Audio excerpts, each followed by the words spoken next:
বাংলাদেশের সাপ্তাহিক আয়োজন মেগা লাইভ টক শো গণতন্ত্র এখন অনুষ্ঠানে আপনাদের প্রত্যেককে স্বাগত জানাচ্ছি। বিএসআরএমের সৌজন্যে এই অনুষ্ঠানটি প্রচারিত হচ্ছে। সুপ্রিয় দর্শক, আজকে অনুষ্ঠানে আমার সঙ্গে স্টুডিওতে চারজন অতিথি রয়েছেন। আমি তাদের পরিচয় করিয়ে দিচ্ছি। আমার সঙ্গে রয়েছেন আমার একেবারে ডানে মোফাজ্জল করিম, সাবেক সচিব ও রাষ্ট্রদূত। আমার সঙ্গে আছেন ডক্টর তোফায়েল আহমেদ, সর্ববামে, স্থানীয় সরকার বিশেষজ্ঞ। আমার সঙ্গে আমার বাঁয়ে আছেন ডক্টর নাজমুল হাসান কলিমুল্লাহ, চেয়ারম্যান জানিপপ। আছেন সর্বডানে মুনিরা খান, প্রেসিডেন্ট ফেমা। আপনাদের চারজনকে স্বাগত জানাচ্ছি। সুপ্রিয় দর্শক, আপনাদের জানিয়ে রাখি, নিজের বাসভবন থেকে আমাদের সঙ্গে আশা করি যুক্ত হবেন স্থানীয় সরকার, পল্লী উন্নয়ন ও সমবায় মন্ত্রণালয়ের মাননীয় মন্ত্রী এম তাজুল ইসলাম এমপি। আমরা স্টুডিওতে আলোচনা শুরু করতে চাই, এরপরে আমরা মন্ত্রী মহোদয়ের সঙ্গে কথা বলবো। আজকে আমাদের বিষয় নির্ধারিত হয়েছে সড়ক নিরাপত্তা আন্দোলন এবং উপজেলা নির্বাচন ও স্থানীয় সরকার ব্যবস্থা।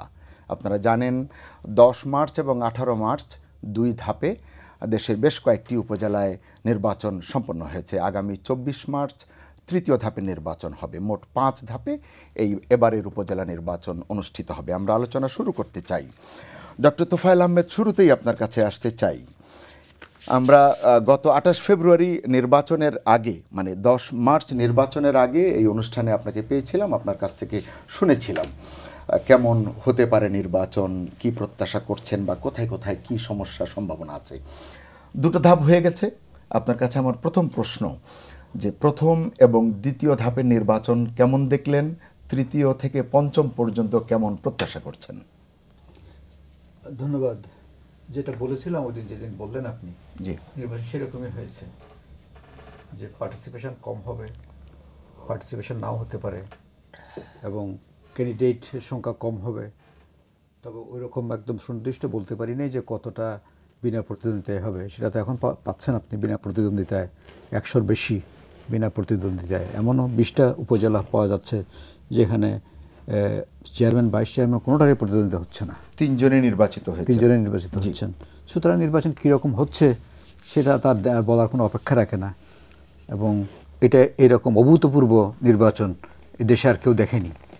পৃথিবীর অন্য কোনো দেশে এরকম দেখেছে কিনা সেটা আমি জানি না। সেই জন্য এটা দেখার জন্য আর বিশেষ কোনো আগ্রহ নাই। কেন এমন হলো? এটা নতুন কোনো কথা না, এটা একদিনে হয় নাই, এটা একটা ধারাবাহিকতা। কারণ এই দেশে যদি নির্বাচনের ইতিহাস দেখেন, তাহলে ধরেন 54 থেকে 70 বাদ দিলাম, কিন্তু 73 থেকে 88 পর্যন্ত এক ধরনের ধারা ছিল নির্বাচনের। 1991 থেকে 2008 পর্যন্ত একটা ধারা ছিল, এবং 2008-এর পর থেকে আস্তে আস্তে পরিবর্তন হওয়া শুরু হয়ে এখন এসে এটা এই পর্যায়ে গেছে। এটা হয়তো একটা একটা ওয়েভ একরকম যাচ্ছে, এটা হয়তো আবার ঘুরে একরকম করে দাঁড়াতেও পারে। কিন্তু এখন এটা একটা, যদি কার্ভটা দেখেন, একরকম জিগজ্যাগ কার্ভ ছিল, অবস্থা ছিল এক সময়, এটা একটা উঠে একদম ফ্ল্যাট অবস্থায় গেল 2008 পর্যন্ত। এখন এসে একটা তলানিতে আছে, এটা কোথায় যাবে জানি না, আর নিচে যাবে কিনা, মাটির নিচেও যাবে কিনা, এটা বোঝা যাচ্ছে না এখন এই মুহূর্তে। জি, মনিরাপা, আপনি কিভাবে দেখেছেন প্রথম এবং দ্বিতীয় ধাপের, এবং তৃতীয় চতুর্থ ধাপ নিয়ে কি প্রত্যাশা আছে? না, প্রত্যাশা তো আমাদের সবসময়, এই দুটো নিয়ে যদি একটু আলোচনা করেন। এই দুটো নিয়ে যেটা আলোচনা, সেটা আমরা স্থানীয় সরকার ইলেকশন নিয়ে তো আমরা সবসময় একটা কথা বলি যে এই ইলেকশনটা সাধারণ অন্য ইলেকশন থেকে একটু অন্যরকম, জাতীয় নির্বাচন থেকে ডেফিনেটলি অন্যরকম হয়। তো এইখানে সাধারণত ভোটারদের টার্গেট থাকে যে তাদের চুজ করবে, তারা নির্বাচিত করবে যারা তাদের কিছু ফল এনে দিতে পারে, তাদের উন্নয়ন, তাদের কাজকর্ম, এলাকার উন্নয়ন, সব কিছু তাদের। এখানে তো ঠিক গভর্নমেন্ট ফর্ম করবার কোনো ব্যাপার নেই, এখানে তাদের নিজেদের স্বার্থ সিদ্ধির ব্যাপারটা সেখানে থাকে। তো এখানে 2 রকমভাবে হয়। প্রথম কথা, মানুষটাকে তারা চুজ করে। তো এবার এখন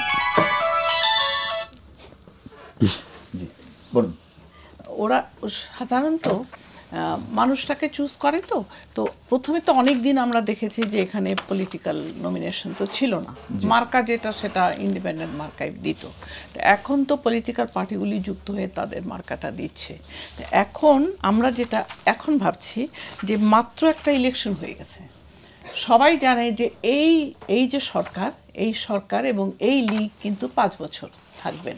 অতএব তারা যদি কাজ পেতে চায় তাদের এলাকার উন্নয়ন চায়, তারা যদি নিজেদের স্বার্থ সিদ্ধির ব্যাপারে কিছু চিন্তা ভাবনা করেন, তাহলে কিন্তু তারা জানে যে সরকারি দলের থেকে যিনি থাকেন তাকে যদি তারা পাশ করিয়ে আনতে পারেন তাহলে তো কাজটা করা সহজসাধ্য হবে। সেজন্য ন্যাচারালি তারা প্রথমে তাদের চয়েস থাকে যে যে পার্টি সরকার গঠন করেছে সেই পার্টির যে ক্যান্ডিডেট তাকে দেবেন। তো এখন এখানে দেখা যাচ্ছে যে একই পার্টির আবার অনেক ক্যান্ডিডেট আছে, তারা কেউ কেউ নমিনেশন পাচ্ছে, কেউ কেউ বিদ্রোহী প্রার্থী বলে মানে বিবেচিত হচ্ছে, কিন্তু ইলেকশন কিন্তু হচ্ছে। এখন ইলেকশন যখন হতে যায় তখন এই প্রত্যেকটাই 4 জন যদি প্রার্থী হয়, 4 জন প্রার্থীর আন্ডারে কিন্তু তারা এতদিন রাজনীতি করেছে, তারা নেতৃত্ব দিয়েছে। এখন তাদের তখন মনে হয় যে এই 4 জনের ভেতরে আমি যদি একজনকে বেছে নিই তো বাকি 3 জন কিন্তু ইলেক্টেড হলে তাদের কাছ থেকে আমরা ভালো কাজের পাবো না। তো তখন তারা অনীহা প্রকাশ করে, নিজেদের পরিচয় দিতে তারা চায় না যে আমি ঠিক কার সাপোর্টার, কাকে ভোট দিয়েছি। তো এই জন্যই আমার মনে হয় যে এই যে ভোটগুলিতে অনীহা প্রকাশ হচ্ছে, এই যে যারা ভোটার তারা ভোট দিতে চাচ্ছে না, সেটা ওয়ান অফ দ্য রিজন। আর একটা রিজন হচ্ছে যে মনে করছে যে 4 জনের 1 জন হলেই তো আমাদেরই লোক, আমাদের অসুবিধাটাকে, তো এত কষ্ট করে ভোট দিতে যাই কেন। আরেকটা যেটা আমি অনেক দেশে ইলেকশন দেখেছি, মানে আমাদের মতন যারা যে সমস্ত ইলেকশন বিতর্কের ঊর্ধ্বে ছিল না, অনেক দেশে দেখেছি, ক্যাম্বোডিয়াতে দেখেছি, ফিলিপিন্সে দেখেছি, ইন্দোনেশিয়াতে দেখেছি, তো জিম্বাবুয়ে দেখেছি, হ্যাঁ জিম্বাবুয়ে দেখেছি। তো সেখানে একটা জিনিস আমি যেটা খেয়াল করে দেখেছি যে আমরা যখন নির্বাচন শেষ করার পরে যে অবজারভেশনটা দিয়ে আসি সেটাতে একটা কথা আমরা প্রত্যেক জায়গায় লিখে এসেছি যে নির্বাচন কমিশনই হোক কিংবা যে নামেই ডাকা হোক না কেন, ইলেকশন ম্যানেজমেন্ট বডি হোক, মানে যারা নির্বাচন করবার দায়িত্বে থাকেন তাদের উপরে আস্থা, তাদের উপরে একদম মানে বড় একটা আস্থা, একটা নির্বাচনে যাওয়ার সহযোগিতা করবার একটা বড় মানুষের উদ্দীপনা থাকে, একটা উৎসাহ থাকে। তা আমি জানি না এই মানে এইটা একটা কারণ কিনা এবার, যে আমরা যে ভোটটা দিব সে ভোটটা ঠিক জায়গায় যাবে কিনা, আমরা যে ভোটটা দিব সেটা মানে গণাটা ঠিক হবে কিনা, নির্বাচন কমিশন আমাদের যে আস্থার সঙ্গে যে ইলেকশনটা করাচ্ছেন সেই কারণ এবার নির্বাচন কমিশন যেমন সামনে যে ইলেকশনটা হচ্ছে আমি দেখলাম যে এবার বেশ কিছু ইভিএম ইউজ করা হবে। হ্যাঁ, এই ইলেকশন কমিশন কিছুদিন আগে বলেছেন ইভিএম ত্রুটিপূর্ণ ছিল, এখন আবার সেখানে ইভিএম আসছে। তো এই সমস্ত ব্যাপারে কিন্তু মানুষের ভেতরে একটা কনফিউশন তৈরি হয়। কিন্তু অন্যতম বৃহৎ রাজনৈতিক দল বাংলাদেশ জাতীয়তাবাদী দল বিএনপি, তারা নির্বাচনে অংশ নেয়নি। তারা যেটি বলছে যে তারা নির্বাচনে অংশ নেয়নি, বর্জন করেছে, কিন্তু প্রতিহত করবার ঘোষণা না দিলেও তাদের ভোটাররা ভোট কেন্দ্রে যায়নি। এটি কি একটি কারণ? আমি নিজে আমার নিজের মত বলি, আমি যে কোনো পলিটিক্যাল পার্টিকেই লোকাল গভর্নমেন্টের ইলেকশন বর্জন করাটাকে আমি ঠিক সঠিক বলে মনে করি না। কারণ তাদের মানে উচিত ছিল মানে গ্রাসরুট লেভেলের মানুষরা, ভোটাররা এবং তাদের যারা কর্মী তারা কিন্তু নিজেদের লেফট আউট মনে করে যখন তাদের পলিটিক্যাল পার্টির কোনো ক্যান্ডিডেট থাকে না। তারা জিতুক তারা হারুক, তারা অ্যাটলিস্ট তারা তো ব্যস্ত থাকে, তারা তো তাদের পার্টির একটা যে আইডিয়ালিজমটা আছে কিংবা যে পার্টির জন্য তারা যা বলতে চায় সেটা বলার সুযোগটা একমাত্র নির্বাচনের সময় আসে। তখন যখন পার্টিগুলি অংশগ্রহণ না করে তখন কিন্তু তারা নিজেদের বঞ্চিত মনে করে।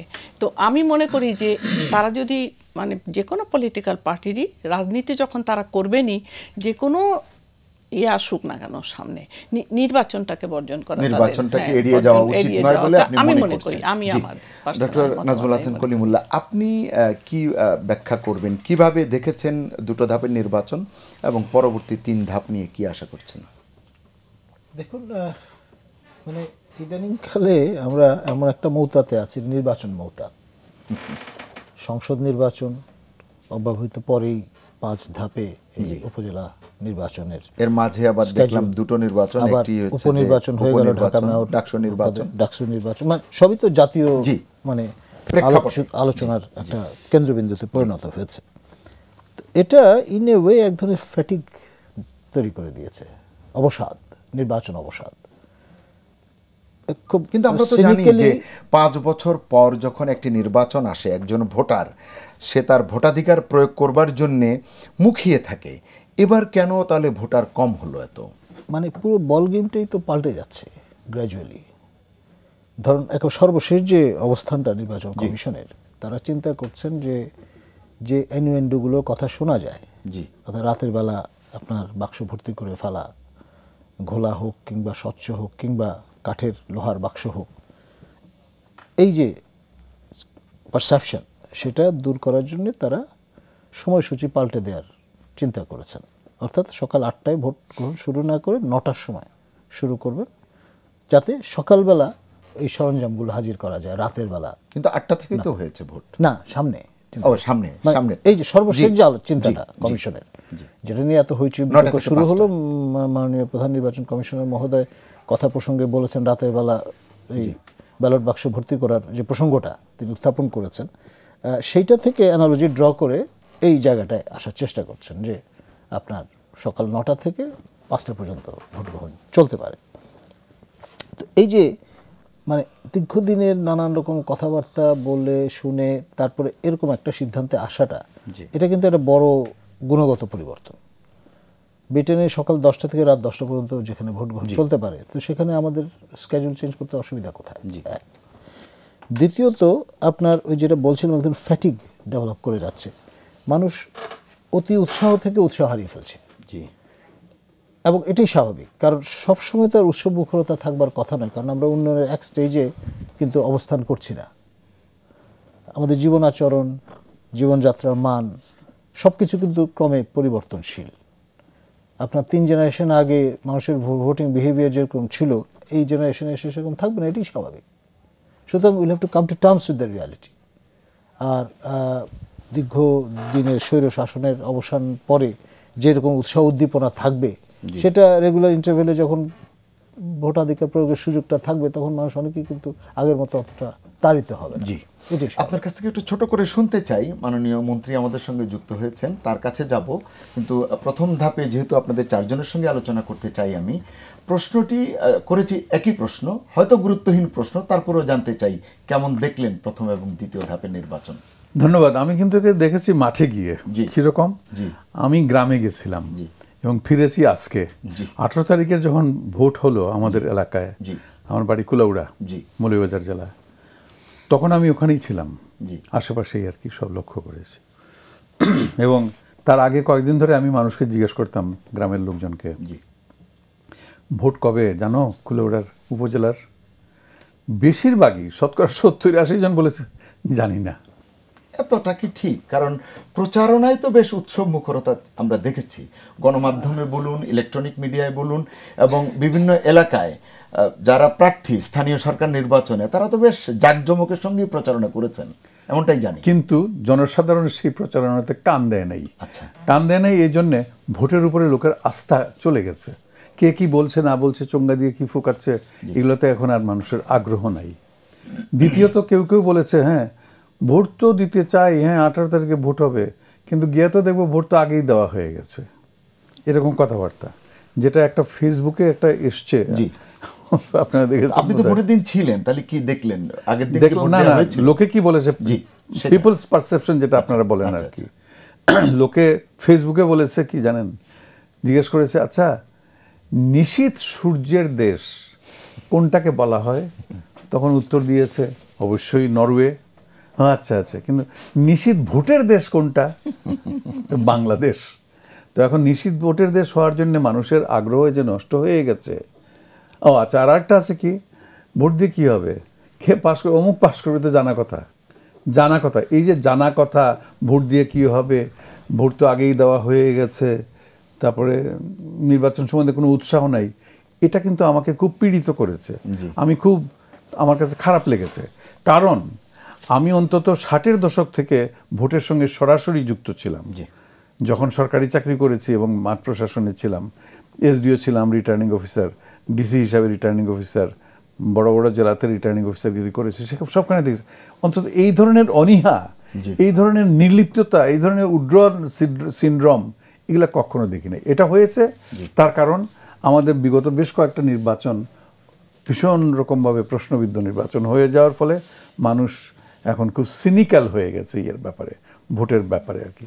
এটা খুব খারাপ লক্ষণ, এটা আমাদের গণতন্ত্রের জন্য খুব খারাপ লক্ষণ। তাহলে গণতন্ত্র কি নিয়ে আপনি গণতন্ত্রকে দাঁড় করাবেন? জি, এই নির্বাচনের এসব বিষয় নিয়ে কথা বলবো এবং উপজেলা নির্বাচন এবং স্থানীয় সরকার ব্যবস্থা নিয়ে কথা বলবো।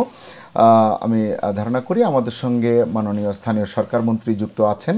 আমরা তার কাছে যেতে চাই, তার কাছ থেকে শুনতে চাই তার কাছ থেকে কি ভাবছেন তিনি কি যুক্ত আছেন আমাদের সঙ্গে? মাননীয় মন্ত্রী, আপনাকে আমি দেখতে পাচ্ছি, আপনি কি আমাকে শুনতে পাচ্ছেন? মাননীয় মন্ত্রী, আপনাকে আমি দেখতে পাচ্ছি, আপনি কি আমাকে শুনতে পাচ্ছেন? জি হ্যাঁ, আপনাকে শুনতে পাচ্ছি। আপনাকে স্বাগত জানাচ্ছি বিএসআরএম গণতন্ত্র এখন অনুষ্ঠানে। আমরা কথা বলছিলাম সড়ক নিরাপত্তা আন্দোলন এবং উপজেলা নির্বাচন ও স্থানীয় সরকার ব্যবস্থা নিয়ে। আপনি স্থানীয় সরকার মন্ত্রী, আপনার কাছ থেকে শুনতে চাই, এই যে দুটো ধাপে নির্বাচন হলো, আপনার বিবেচনায় বা আপনার মূল্যায়নে আপনি কেমন দেখলেন? আগামী যে 3টি ধাপ রয়েছে সেই 3টি ধাপ কেমন নির্বাচন হবে, আপনার প্রত্যাশা কি?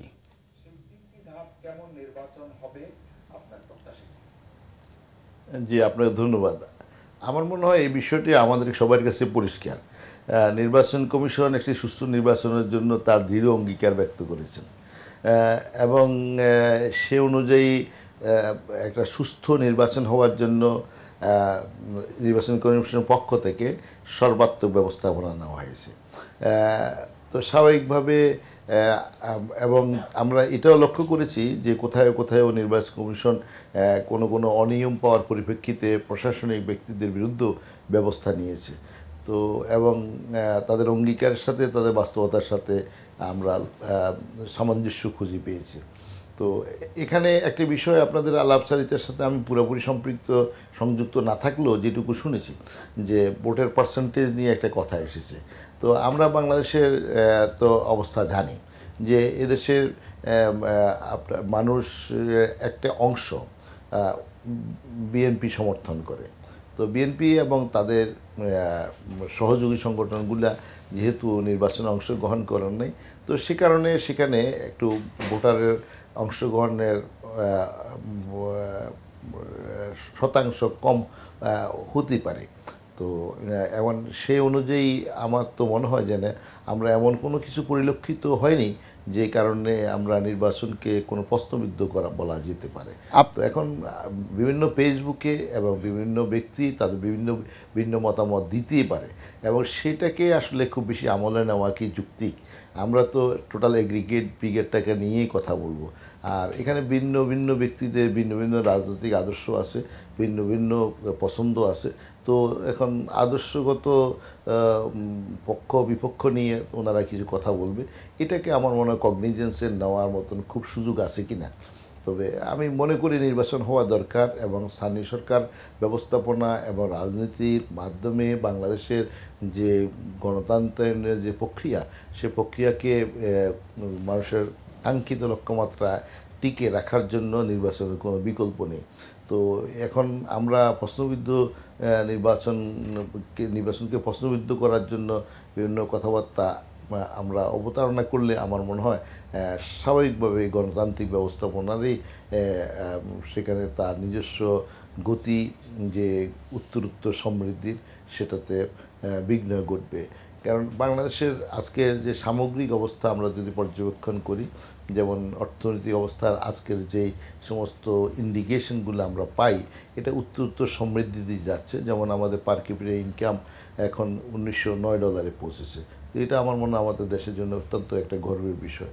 আমাদের গ্রোথ বেড়েছে 8.13% আমরা রিস্ক করেছি। তাজুল ভাই, আমাদের এখানে সবগুলা মিলিয়ে যদি গণতান্ত্রিক ব্যবস্থাপনা, নির্বাচনী কমিটমেন্ট এবং নির্বাচনের যে মানুষের আকাঙ্ক্ষাপূর্ণ হওয়ার যে স্বপ্ন, সেই স্বপ্নগুলা পূরণ যেহেতু হচ্ছে, অতএব সেখানে ব্যাকওয়ার্ড লিঙ্কেজ কাজগুলা আমার মনে হয় এমন কোনো নাজুক অবস্থায় নাই যে কারণে যদি থাকতো তাহলে নিশ্চয়ই এই গ্রোথটা আসতো। জি, তাজুল ভাই, আপনার কাছে আমি আর একটু জানতে চাই, আপনি বলেছেন যে পুরোপুরি হয়তো শোনেননি, আংশিক শুনেছেন। আমাদের প্যানেলে যারা অতিথি রয়েছেন, এখানে স্থানীয় সরকার বিশেষজ্ঞ হিসেবে ডক্টর তোফায়েল আহমেদ রয়েছেন এবং দুজন নির্বাচন পর্যবেক্ষণ যারা করেন দুজন রয়েছেন অতিথি। একজন সাবেক সচিব রয়েছেন যিনি নির্বাচনী ব্যবস্থাপনার সঙ্গে দীর্ঘদিন ধরে যুক্ত ছিলেন, তিনি নিজেও বলেছেন।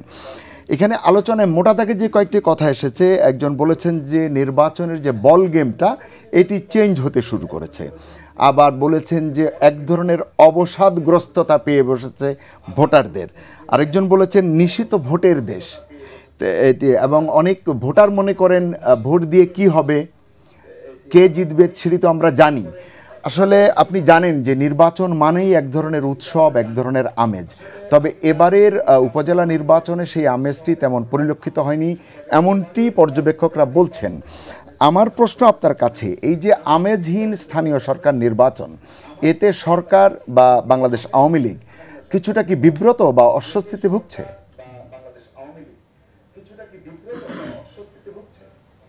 না, আমি কোনো এরকম সুনির্দিষ্ট কনক্লুশনে পৌঁছতে পারছি না যে আমেজহীন, অর্থাৎ এই কথার সাথে আমি একমত হতে পারছি না। এখানে আমেজ নাই, এটা তো আসলে খুব বেশি একটা দৃশ্যমান নয়।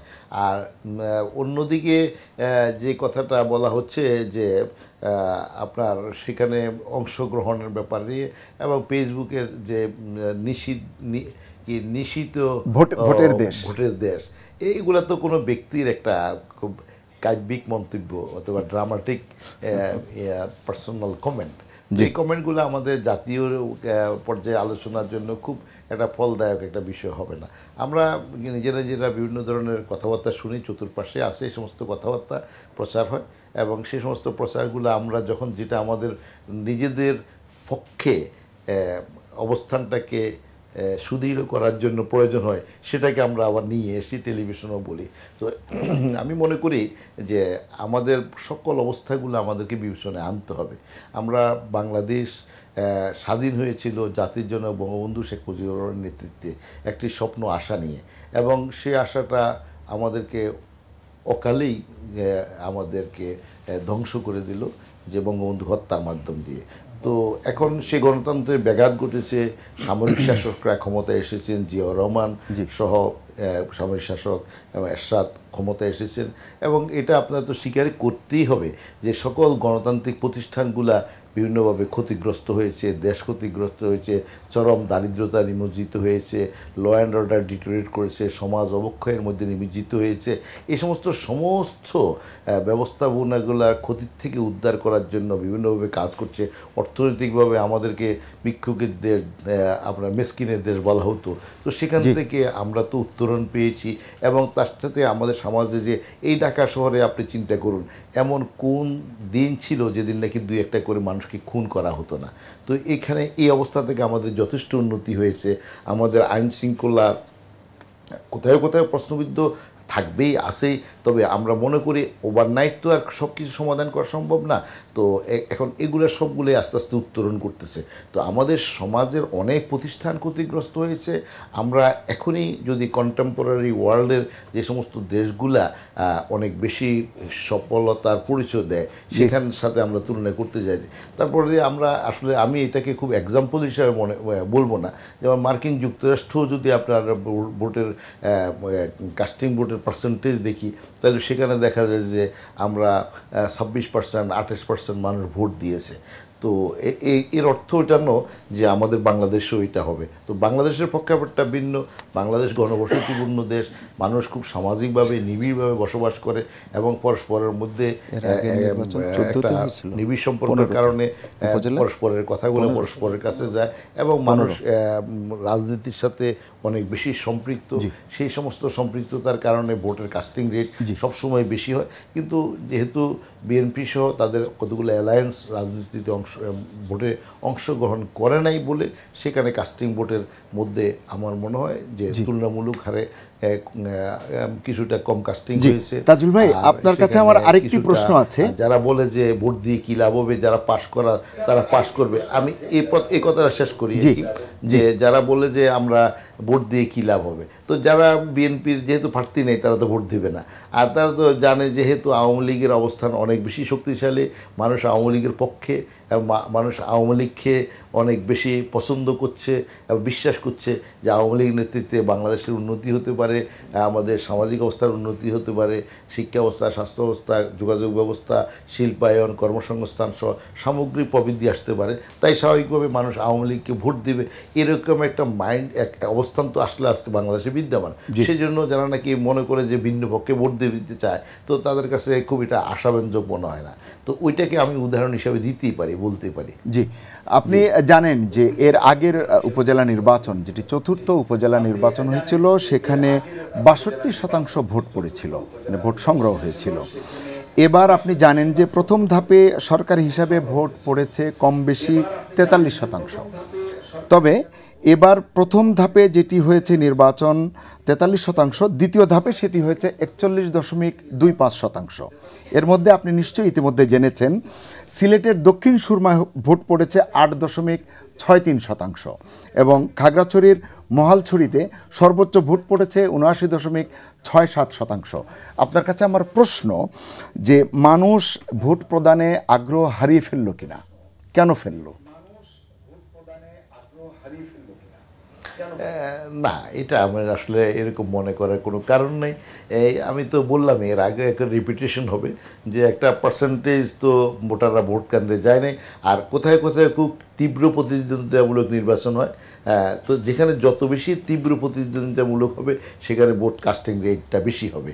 এটাই তো বাস্তবতা, যে অনেকগুলো প্রার্থী থাকবে, সবাই সবাইকে পার্সিউ করবে যে তাকে ভোট দেওয়ার জন্য, এবং যাতে নাকি অধিক ভোটার, তার পক্ষের ভোটাররা যেন ভোট কেন্দ্রে যায়, এটা যেমনিভাবে তাদের প্রত্যাশা থাকে। তো সেই সমস্ত আঙ্গিকে সেখানে ভোট কাস্ট বেশি হবে। আর কোথায় কোথাও যদি একেবারে আপনার প্রতিদ্বন্দ্বিতা খুব ক্ষীণ হয়, সেখানে পার্সেন্টেজ কমে যেতে পারে। জি, আর কিছু কিছু ব্যতিক্রম ঘটনা আমাদের সামগ্রিক নির্বাচন ব্যবস্থার সাথে আমার মনে হয় একীভূত করে দেখা উচিত হবে না। একটা ছোটোখাটো কোনো বিচ্ছিন্ন ঘটনাকে আমরা জেনারেলাইজ করা উচিত না আর কি। জি, আপনার কাছে আবারও ফিরবো, একটু প্যানেলে আলোচনা করে নিতে চাই। আশা করছি আপনি আমাদের সঙ্গে যুক্ত থাকবেন। আবারও ফিরবো আপনার কাছেই ফিরি যে মাননীয় মন্ত্রী মহোদয় যে কথাগুলো বললেন তার প্রেক্ষিতেই আপনার কি মনে হয় যে কেন ভোটাররা, যে সংখ্যাটি বললাম আমি সময় বাঁচানোর জন্য এটি আর পুনরাবৃত্তি করছি না, কেন আগ্রহ হারিয়ে ফেললো? শুধু কি একটি দল, বৃহৎ দল অংশ না নেওয়ার কারণেই এটি হলো? না, এটা মাননীয় মন্ত্রী যেটা বলছেন যে বিএনপি যেহেতু অংশগ্রহণ করেনি, বিএনপি যারা সমর্থক তারা ভোটে যায়নি, হয়তো তাদের মধ্যে 2-4% তাদের অনেক প্রার্থী তো স্বতন্ত্র হিসেবে নির্বাচন করেছে। হ্যাঁ, কিন্তু করলে পরেও বেশিরভাগ ক্ষেত্রেই হয়তো করে নাই, নিজেদের 2-4জন বা কিছু কিছু বিদ্রোহী তথাকথিত এরা করেছে। বাই অ্যান্ড লার্জ সাধারণভাবে আর কি করে নাই বলে মাননীয় মন্ত্রী যারা বলছে ঠিকই, এই জন্য মানে ভোট কম পড়েছে। তবে এখানে একটা তবে আছে, তাহলে কি দক্ষিণ সুরমাতে আপনি যে পার্সেন্টেজটা বলেন কত, 8.63 মাত্র ভোট পড়েছে, তাহলে কি ওইখানকার লোকজন বা এই ধরনের ভোট যেখানে পড়েছে সেখানে সব লোক বিএনপি সমর্থক? এটা কি আমাদের, এটা তো মাননীয় মন্ত্রী নিশ্চয়ই রাজি হবেন না, এটা মানবেন না নিশ্চয়ই যে সব বিএনপি সমর্থক।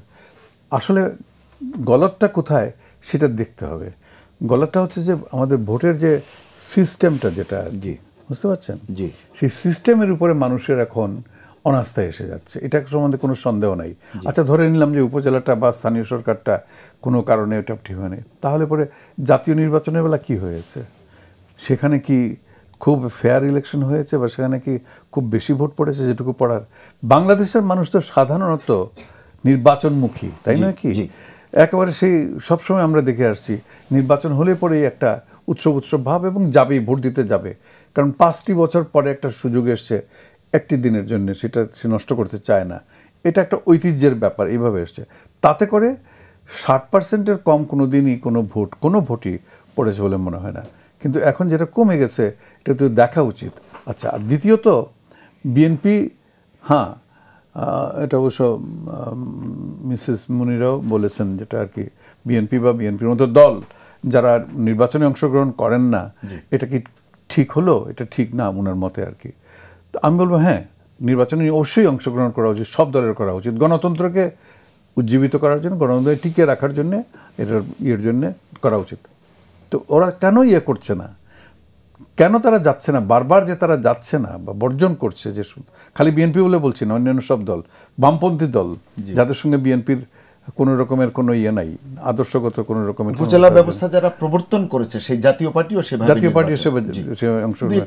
তাহলে দেখা উচিত মাননীয় মন্ত্রী যেহেতু এই মন্ত্রণালয়ের দায়িত্বে আছেন, কেন ভোট কম পড়লো বা এরা আসলো না কেন, এরা আসে না কেন, এটা সরকারকে এবং আমাদের যারা এটা বিচার বিবেচনা করার দায়িত্বে রয়েছেন আর কি, এমনকি আমাদের যে বুদ্ধিজীবী মহল যারা রয়েছেন, এই যে বিশেষজ্ঞ আমাদের তোফায়েল আহমদ সাহেবের উপরে তো বাংলাদেশে এই বিষয়ে অন্তত খুব বেশি একটা নাই, বা মিসেস মুনিরা খানের মতো এত ইয়েতে আপনার অভিজ্ঞতা সঞ্চয় কেউ করেন নাই। তাহলে ওনাদেরও উচিত একটা দায়িত্ব পড়ে যায় এবং সরকারের কাছে একটা সুপারিশ পেশ করা উচিত। এই কারণ যেগুলো বলা হচ্ছে, রাজনৈতিক দিকটা বাদই দিলাম, অন্যান্য তো বিভিন্ন কারণে তারা যাচ্ছে না, কি কারণে যাচ্ছে না একটা, এবং এই সিস্টেমটাকে যাতে সব মানুষের কাছে গ্রহণযোগ্য হয়, সে যাতে আবার উৎসাহিত হয়, আবার উজ্জীবিত হয় ভোট দেওয়ার জন্য আর কি, সেই চেষ্টাটা করা উচিত। জি, আপনার কাছে আসবো যে গলদটা কোথায়, যে গলদের কথা তিনি বলছেন, গলদটা আপনার বিবেচনায় গলদটা কোথায়? এক, আরেকটি তিনি বললেন যে সরকারের দেখা উচিত, মাননীয় মন্ত্রী, স্থানীয় সরকার মন্ত্রীর দেখা উচিত।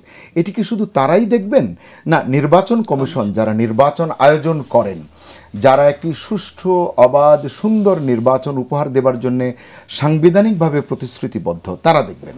না তো সরি, ধন্যবাদ আপনাকে প্রশ্ন করে। দুঃখিত হচ্ছে এই কারণে যে মিডিয়ার একটা সমস্যা, যে একটা গলদ আমাকে বের করতেই হবে, এই বিষয়টা কিন্তু এত সহজ নয় যে একটা দুইটা গলদের কারণে এটা হচ্ছে জিনিসটা তা বলুন। নয়। তাহলে গলদগুলো কোথায়? নয়, এটা আমি এখন এই মুহূর্তে আপনাকে এটা বলতে পারবো না। কারণ হচ্ছে এটা লং রাজনৈতিক প্রসেসের মধ্যে এটা হচ্ছে।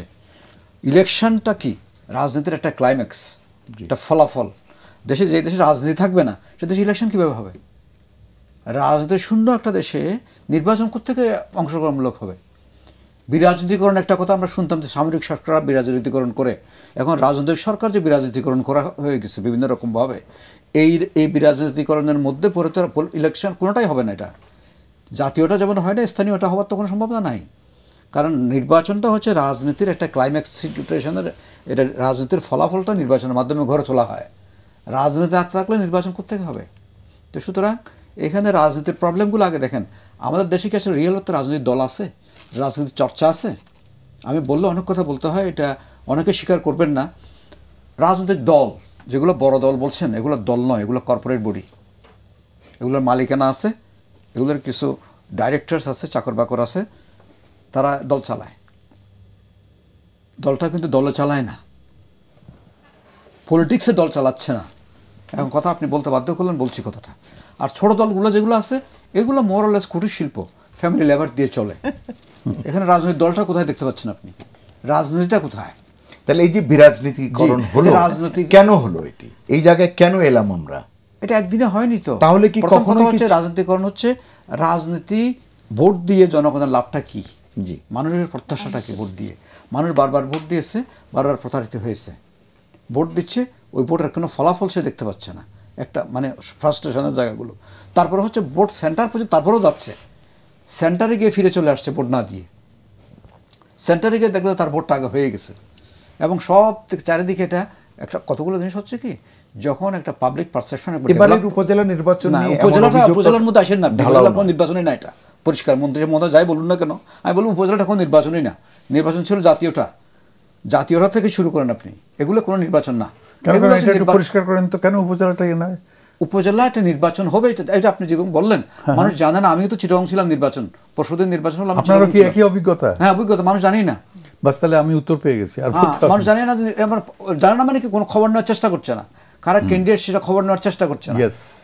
হ্যাঁ, তার মানে কি, এই যে অবস্থাটা দাঁড়িয়েছে, এটা একদিনে দাঁড়ায়নি। আবার আমাদের দেশের মানুষের একটা অসুবিধা বা সুবিধা বলেন, খুব সহজে উল্লসিত হয়ে পড়ে, আবার হঠাৎ করে কিন্তু হতাশ হয়ে পড়ে। এখন কিন্তু অল্প সুখে কাতর, অধিক সুখে পাথর হয়ে এখন আর এদিকে যাচ্ছেই না। সেই জন্য বলছি যে এটা একটা ওয়েভ, পলিটিক্যাল ওয়েভ। এটা হয়তো এখন এই অবস্থায় গিয়ে তলানিতে ঠেকেছে, এটা হয়তো হঠাৎ করে আবার দেখবেন যে একটা বিস্ফোরণ ঘটে যাচ্ছে, এটা বলা যায় না কিছু। এই জন্য হঠাৎ করে কোনো একটা মন্তব্য করা খুব ডিফিকাল্ট। এই সমস্যাটা কি, সমস্যার হঠাৎ করে সমাধানটা কি, এটা বলা খুব ডিফিকাল্ট। আমি যেটা বললাম, যদি আপনি ইতিহাসটা দেখেন, 73 থেকে 88 পর্যন্ত নির্বাচন এক ধরনের গণ্ডগোল গেছে। এটা পলিটিক্যাল, নন পলিটিক্যাল, সামরিক, বেসামরিক, সর্বক্ষেত্রে এটি আসলে সলভ হয়েছিল কিছুটা 91 অনওয়ার্ড, 2008 পর্যন্ত একরকমভাবে গেছে, পার্টিসিপেটরি ইলেকশন হয়েছে। এটা আবার আস্তে আস্তে ডিক্লাইনের দিকে যাচ্ছে, গিয়ে 14 সনে এসে একটা অবস্থায় গেছে, তারপর থেকে এমন একটা তলানিতে চলে গেছে, এটা আবার ঘুরে দাঁড়াতে পারে। আমি ওইভাবে দেখি জিনিসটা। আপনি কিভাবে দেখেন? দেখুন, আমি তো আমার ব্যাখ্যায় বিশ্লেষণে যেটা বলবার চেষ্টা করছিলাম, এক ধরনের ফ্যাটিক কিন্তু কাজ করছে। জি, এই শতাংশের হিসাবটি যদি একটু। এটা তো আসলে ওই স্ট্যাটিস্টিক্স নিয়ে তো এমনি একটা কথা আছে, লাই, ড্যাম লাই অ্যান্ড স্ট্যাটিস্টিক্স। আপনি কে ব্যবহার করছেন, কি কারণে করছেন, তার উপর অনেকাংশে নির্ভর করে। আমি সেই স্পিরিটেই ধরবো বিষয়টা। এখন এর গুণগত নানান রকমের দিক আছে, পদ্ধতিগত নানান রকমের ব্যাখ্যা আছে, সেটা খুব গুরুত্ব বহন করে না। মূল বিষয়টা কোয়ালিটেটিভলি আপনি কি দেখতে পাচ্ছেন, জি, সেই বিষয়টা কগনিজেন্সে নেওয়াটা জরুরি। একটা ফ্যাটিক কিন্তু ডেভেলপ করেছে, ফ্যাটিকটাই মানে অবসাদটাই মূল ডেভেলপ আপনি বিষয়টি বলছেন। জি আপা, আমি অনেকের সঙ্গে অ্যাগ্রিও করছি, অনেকের সঙ্গে অ্যাগ্রি করছিও না। আমি নিজে মনে করি যে লোকাল ইলেকশনটা স্থানীয় লোকজনের কিন্তু স্বার্থের ব্যাপার। জি, এখানে একেবারেই তারা মানে বিরূপ কেন হয়ে গেল, হঠাৎ করে তারা একদম ইলেকশনে ভোট দিতে যাবে না কেন, এটা নিয়ে অনেক চিন্তা ভাবনা করে আমি একটা জিনিস দেখেছি যে প্রথমত যে একটা পার্টিরই 4-5টা ক্যান্ডিডেট, অতএব তাদের জন্য চুজ করা একটা কঠিন বলেই তারা অনেকেই ভোট দিতে যাচ্ছে না। কারণ আমাকে তো চেনে সবাই, আমি আমার অনেক জায়গায় আমি দেখেছি, অনেক জায়গায় দেখেছি, আমি খোঁজও নিয়েছি যে 4 জনের নিচে আমরা একসঙ্গে বসে পার্টি করেছি। আজকে একজন দাঁড়িয়েছেন নমিনেশন নিয়ে, 3 জন বিদ্রোহী। অতএব আমি কাকে ভোট দিতে যে, এরা তো আবার একসঙ্গে মিলে যাবে, আমি কাকে ভোট দিতে যে কার বিরাগ ভাজন হব। আমি দেখেন কতগুলি, এই যে কালকে যে ইলেকশন হবে সেই ইলেকশনে দেখেন এখনই ভেরি ওয়াইজলি কয়েকটা জায়গায়, বিশেষ করে গোপালগঞ্জে কোনো পার্টিকে নমিনেশন দেওয়া হয়নি, মার্কাটা দেওয়া হয়নি। এবং মার্কাটা না দেওয়ার কারণে আমি খবর নিয়েছি যে দারুণ উৎসাহ, দারুণ উদ্দীপনা ওখানে, যে এখানে একজনকে ক্যান্ডিডেটকে ভোট না দিতে যে সাপোর্টাররা, তারা কিন্তু খোলা পেয়েছে, তারা এখন মানুষটাকে চুজ করবে যে কোন মানুষটাকে ভোট দিলে আমার কাজটা হবে, সেটা একটা কারণ। দ্বিতীয় কারণ, আমি মনে করি আমাদের দেশে এখন মিডিয়ার একটা রোল আছে। আপনি খেয়াল করেন গত এই যে উপজেলা ইলেকশনে মিডিয়া কোন রোল প্লে করেছেন, তারা কিন্তু খুব প্যাসিভ রোল প্লে করেছে। এই যে কালকে যে পরশুদিন ইলেকশনটা আছে, আমি আজকে সারাদিন টিভি খুলেছি, নানান রকম খবর আছে। এই আপনার সড়ক পরিবহনের এটা নিয়ে আলোচনা আছে, এটা খবর আছে, নানান কিছু নিয়ে খবর আছে, কিন্তু উপজেলা ইলেকশনের খবরটা কিন্তু খুব কম। মিডিয়া কিন্তু খুব কম দেখাচ্ছে। নির্বাচনের আগের দিন যেভাবে হবে, প্রতিদিন তো সেভাবে হবার কথা না হোক, তবুও তো উৎসাহ, মানুষের ভেতরে যে উৎসাহ, সেটা জাগাতে হলে তো মিডিয়ার একটা নির্বাচনী বুলেটিন আমি কিন্তু ফিল করছি, প্রচার করছে। আমি কিন্তু ফিল করছি মিডিয়ার রোল এখানে। এটা আপনাদের নির্বাচন পর্যবেক্ষক হিসেবে একটা ওষুধ দেন না, কি ওষুধ দিলে হয়? জি, আসবে না। আমি যেটা বহুদিন ধরে করছেন তো, না, আমি যেটা ফিল করছি যে মিডিয়া, আমি একটা এখানে পর্যবেক্ষক না, আমি একটা দেখতে চেয়েছি আজকে কি কি খবর কি কি আছে এখানে। কিন্তু উপজেলা নির্বাচনের খবরটা, আরেকটা জিনিস আমি যেটা ফিল করি যে ভোটার এডুকেশনটা আস্তে আস্তে, যেটা ইলেকশন কমিশন আগে দিত, সেটা এখন অনেক দিন থেকে, কলিমুল্লাহ আমার সঙ্গে অ্যাগ্রি করবে, আমরা কিন্তু রেগুলার ভোটার এডুকেশন করাতাম, কিন্তু এখন এই কয় বছর ধরে ভোটার এডুকেশন করানো হয় না। এই যে ভোটাররা, দে আর নট থিঙ্কিং যে আমরা যদি ক্যান্ডিডেটকে ভোট না দিই, they are not accountable to us. আমাদের ভোটে তারা আমাদের কাছে অ্যাকাউন্টেবল হবে। এই যে 8% ভোট দিল, বাকিগুলি দিল না, এই ক্যান্ডিডেটের কিন্তু পরবর্তীকালে মনে হবে, আরে ওরা তো আমাদের ভোটই দেয়নি, আমার ওদের প্রতি কি দায়িত্ব আছে, এইটা বোঝানোর দায়িত্ব ইলেকশন কমিশন। যতই আমরা বলি না কেন, ইলেকশন কমিশন যতই বলুক না কেন ভোট আনার দায়িত্ব আমাদের না, কিন্তু সেটা কিন্তু ঠিক না। নির্বাচন করতে হলে ভোটারদের এডুকেশন দরকার, বিশেষ করে আমাদের মতন দেশে। তো এই ভোটার এডুকেশন ইলেকশন কমিশন এবার বোধহয় খুব করেনি। আমাদের মতন অনেক সংগঠন যারা করাতো, তারাও গত 8-10 বছরের ভেতরে, আমি জানি না আপনারা করেছেন কিনা কলিমুল্লাহ সাহেব, আমরা যেমন ফেমার থেকে আমাদের হয়নি করানো, কিন্তু আগে কিন্তু এটা প্রচুর হতো। তো এই সমস্ত জিনিস নানা কিছু মিলে সমাজের আপনি কোনো পলিটিক্যাল এলিমেন্ট দেখছেন না এর ভিতরে, খালি আমি আরেকটা কথা তো আমি তো আগেই বললাম যে পলিটিক্যাল পার্টির যে অনীহা, যে মানে ফাইট করবার অনীহা, তারা যে নিজেদেরকে আস্তে আস্তে সরিয়ে নিচ্ছে, ভোটাররাও যেমন সরিয়ে নিচ্ছে, পলিটিক্যাল পার্টিও তেমন সরিয়ে নিচ্ছে, তারা কোনো ঝুঁকি নিতে চাচ্ছে না। এটা আমি বলবো একটা, আমার কাছে বললে হয়তো খারাপ শোনাতে পারে, এসকেপিস্ট টেন্ডেন্সি। আমাকে ফাইট করতে হবে। আমি যদি গণতন্ত্রকে বাঁচিয়ে রাখতে চাই, আমি আমার বিশ্বাসকে যেমন করেই হোক আমাকে দাঁড় করাতে হবে, জনগণের গোড়ায় পৌঁছে দিতে হবে। আমি আস্তে করে সরে গেলাম মাঠ থেকে, অথচ আমি আশা করব যে আমার পার্টির আইডিয়ালিজমকে লোকে ধরে রাখবে, এটা আমি বিশ্বাস করি না। আমার মনে হয় যে সমস্ত সবারই, যে কোনো যারাই এই দেশে বিশ্বাস করে যে গণতন্ত্রকে উন্নত করতে হবে, গণতন্ত্র উন্নত করবার লক্ষ্যে তাদের প্রতিটা নির্বাচনে অংশগ্রহণ করা উচিত। জি, আমরা একটু মাননীয় স্থানীয় সরকার পল্লী উন্নয়ন সমবায় মন্ত্রী জনাব তাজুল ইসলাম এমপির কাছে যেতে চাই। তাজুল ভাই, আপনি শুনছিলেন প্যানেলের আলোচনা। আপনার কাছে আমি জানতে চাই, নির্বাচন নিয়ে আপনি নিশ্চয়ই যদি সমাপনী বক্তব্য কিছু দিতে চান আপনি দিতে পারেন। আপনার কাছে আমার প্রশ্ন হচ্ছে, আমরা উপজেলা পরিষদ নিয়ে সব সময় কথা বলি, পর্যবেক্ষক বিশ্লেষক বা এই বিষয়ে যারা বিশেষজ্ঞ তারা সব সময় বলে থাকেন যে উপজেলা পদ্ধতি যেটি আছে সেটি যথাযথভাবে কার্যকর করবার সুযোগ নেই নানাবিধ কারণে, বিধি বিধান আইন এসবের কারণে। আপনার কাছে আমার জানবার ইচ্ছে যে জানতে চাই যে উপজেলা পরিষদকে শক্তিশালী ও কার্যকর স্থানীয় সরকার প্রতিষ্ঠান হিসেবে গড়ে তুলতে যে জবাবদিহিতার সংস্কৃতি চালু করবার কথা সকলেই বলে থাকেন, আপনি এই বিষয়টিকে কিভাবে দেখেন?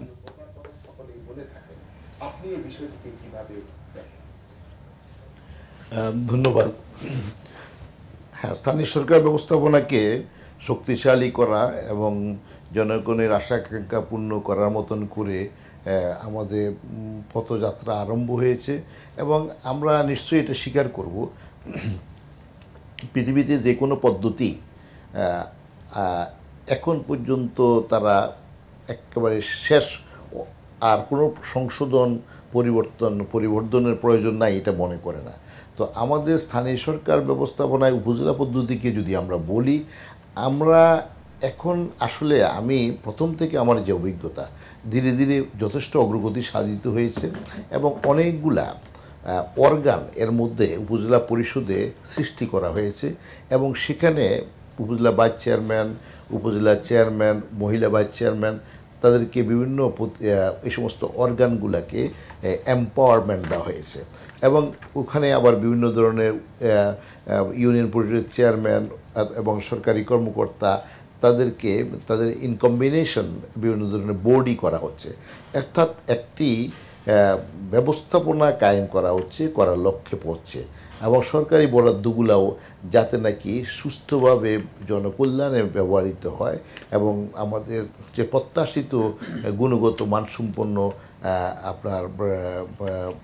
আপনার প্রোডাক্টগুলো আসে, সেজন্য বেশ কিছু নীতিমালা করা হচ্ছে এবং প্রত্যেকটি কাজের এগেনস্টেই তাদেরকে এমন কতগুলা ব্যবস্থাপনা কায়েম করে দেওয়া হচ্ছে যাতে করে তারা ওই অনুসরণীয় ব্যবস্থাপনাকে মেনে এবং নিজেদের মধ্যে আলোচনা করে যে সমস্ত বরাদ্দগুলোয় কাজে লাগানো। তো আমি মনে করি আজকের ব্যবস্থাপনা প্রাথম যখন আরম্ভ হয়েছে তার থেকে যথেষ্ট শক্তিশালী এবং যথেষ্ট কার্যকর।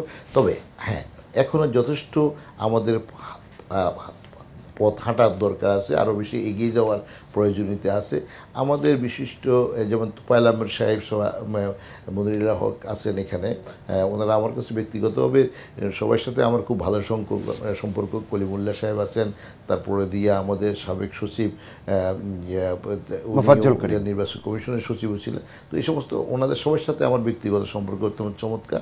আমি মনে করি যদি ওনাদের কাছে সুনির্দিষ্টভাবে কোনোরকম এলাকা আমরা যদি সংশোধন অথবা আরও যদি রিফর্ম করা যায়, করলে যদি শক্তিশালী আরও বেশি হয়, আরও বেশি ফলদায়ক হয়, তাই সেগুলোকে বিশ্লেষণ করে অবশ্যই আমরা সেটা করব। আমরা তো আসলে দেশটাকে পরিচালনা করতে চাই আমাদের মাননীয় প্রধানমন্ত্রী শেখ হাসিনার নেতৃত্বে সকল মানুষের মতামতগুলোকে গুরুত্ব দিয়ে যাতে জনগণের আশা আকাঙ্ক্ষা পূর্ণ হয়। হ্যাঁ, আমাদের কাছে এক একজন এক এক রকম মতামত দেন এবং এক একজন এক এক রকম কথা বলেন, কারো বিভিন্ন দৃষ্টিভঙ্গির পার্থক্য থাকতে পারে। তো আমরাও সেই সমস্ত সকল দৃষ্টিভঙ্গিগুলোকে একীভূত করে যেটা যুক্তিক হয় এবং সেই হিসাবে আমরা সেটাকে বাস্তবায়ন করার চেষ্টা করছি। আপনি বলছিলেন আমাদের স্থানীয় সরকার ব্যবস্থাপনাকে শক্তিশালী করার জন্য আমার মনে হয় ওয়ান ফান্ডামেন্টাল ইস্যু ইজ আপনারকে এমন ব্যবস্থা আসা যাতে স্থানীয়ভাবে অর্থ আরোহণের মাধ্যম দিয়ে স্থানীয় যে সমস্ত এক্সপেন্ডিচার আছে সেগুলো যেন তারা নির্বাহ করতে পারে। তো এই সমস্ত ব্যবস্থাপনাগুলোর ব্যাপারে আমার মনে হয় যে আমাদের, যেমন আমি কিছুদিন আগেও ভারতে একটা পঞ্চায়েতের অফিস পরিদর্শন করেছিলাম। তো সেখানে পঞ্চায়েত মানে ইউনিয়ন পরিষদের সমসাময়িক একটা প্রতিষ্ঠান। তো তারা দেখলাম যে সেখানে ইউনিয়ন পরিষদ 2,81,00,000 টাকা এক বছরে তারা রেভিনিউ কালেকশন করেছে, হ্যাঁ, তাদের অর্থায়ন হয়েছে, আর সরকার থেকে তারা পেয়েছে 18 লক্ষ টাকা। তো আমি তখন দেখলাম যে তাদের পক্ষে আসলে সেখানের জনগণের কল্যাণকর অবকাঠামোগত উন্নয়ন থেকে আরম্ভ করে তাদের সমস্ত এক্সপেন্ডিচার মিট করার জন্য they themselves are enough and sufficient, they do not they are not dependent on the central government. তো এই আর কি এই সমস্ত বিষয়গুলোর প্রতি আমাদের আপনি বলছিলেন এখন আমাদের জনগণের আর্থিক অবস্থার উন্নতি ঘটানোর জন্য। আপনার কাছে আমার একটি প্রশ্ন আছে। আপনি বলছিলেন যে উপজেলা পরিষদে চেয়ারম্যান রয়েছেন, আমরা জানি, মহিলা ভাইস চেয়ারম্যান রয়েছেন, একজন ভাইস চেয়ারম্যান রয়েছেন, কিন্তু আমরা দেখেছি বিভিন্ন সময়ে সরেজমিন সংবাদ সংগ্রহের ক্ষেত্রে কাজ করতে গিয়ে আমরা দেখেছি যে জনসাধারণের মনে এমন একটি বিষয় দানা বেঁধে আছে, তারা মনে করেন উপজেলায় প্রধান ব্যক্তি হচ্ছেন উপজেলা চেয়ারম্যান, ভাইস চেয়ারম্যান এবং মহিলা ভাইস চেয়ারম্যান তাদের আসলে কোনো কাজ নেই, তাদের আসলে কোনো ক্ষমতা নেই। আপনার কাছে প্রশ্ন, তাহলে কেন এই দুইটি পদ রাখা হলো? তাদের প্রশাসনিক ক্ষমতা প্রয়োগের বিষয়টি বা জায়গাটি কত দূর, এটি একটি বিষয়। আরেকটি হচ্ছে যে উপজেলা পরিষদের কাজের আওতা অনেকখানি সীমিত, অনেক বিশেষজ্ঞ বা পরামর্শক যেটি বলে থাকেন। আপনি স্থানীয় সরকার মন্ত্রী হিসেবে দায়িত্ব গ্রহণ করেছেন এই মেয়াদে, আপনি কি এই কাজের আওতা বাড়ানোর ক্ষেত্রে কোনো পরিকল্পনা আছে কিনা আপনার? এবং এরপরে আপনার জবাব দেওয়া হলে আমাদের প্যানেল আলোচক মুনিরা খান আপনাকে একটি প্রশ্ন করবেন। মহিলা ভাইস চেয়ারম্যান, জি করুন। জি, মানে আমার প্রশ্নটি ছিল মহিলা ভাইস চেয়ারম্যান এবং ভাইস চেয়ারম্যান তাদের প্রশাসনিক ক্ষমতা আসলে কতটুকু উপজেলায়? আমি এখানে উপজেলার ভাইস চেয়ারম্যান এবং মহিলা ভাইস চেয়ারম্যান উভয়ের বেশ কিছু স্পেসিফিক ক্ষমতায়ন করে দেওয়া হয়েছে। যেমন আমি যদি বলি, সেখানে দেখা গেছে যে প্রাইমারি স্কুলের শিক্ষক পরিবর্তন করবেন, তো সেটার জন্য দেখা গেছে যে একটা কমিটি গঠন করা হয়েছে, সম্ভবত আপনার উপজেলা ভাইস চেয়ারম্যানকে দিয়ে। তো আমাদের দেখা গেছে যে হয়তো দারিদ্রতা বিমোচনের জন্য একটা প্রকল্প আছে, সেটাতে সেখানকার সেই কমিটির আবার চেয়ারম্যান করা হয়েছে ভাইস চেয়ারম্যানকে। আবার নারী ক্ষমতায়ন, নারীর আর্থিক অবস্থার উন্নতি, অথবা মাতৃত্বকালীন ভাতা দেওয়া, এগুলোর জন্য আবার ভাইস চেয়ারম্যানকে সকল নির্দেশনা তো চূড়ান্তভাবে যিনি দেন তিনি হচ্ছেন স্থানীয় সংসদ সদস্য। আমার মনে হয় তার পরামর্শ বা নির্দেশ ছাড়া তো উপজেলা চেয়ারম্যানও তেমনভাবে কোনো কাজ করতে পারেন না, এমনটি আমরা শুনে থাকি।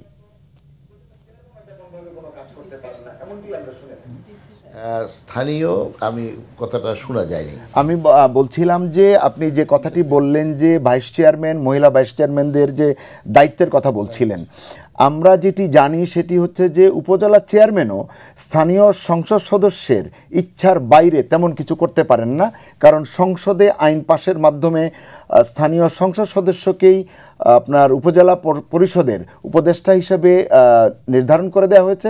তিনি যেভাবে চান সেভাবেই হয়। স্কুলের নিয়োগ বলুন, মাদ্রাসায় নিয়োগ বলুন, বা কোনো উন্নয়ন কাজ বলুন, প্রতিটি ক্ষেত্রে তার মতামতই কিন্তু চূড়ান্ত বলে গণ্য।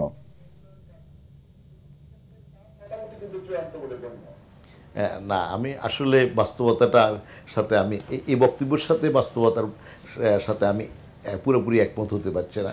মাননীয় সংসদ সদস্যরা সেখানে মুখ্য উপদেষ্টা হিসাবে থাকেন এবং ওনার সেখানে একটা অবজারভেশন থাকেন।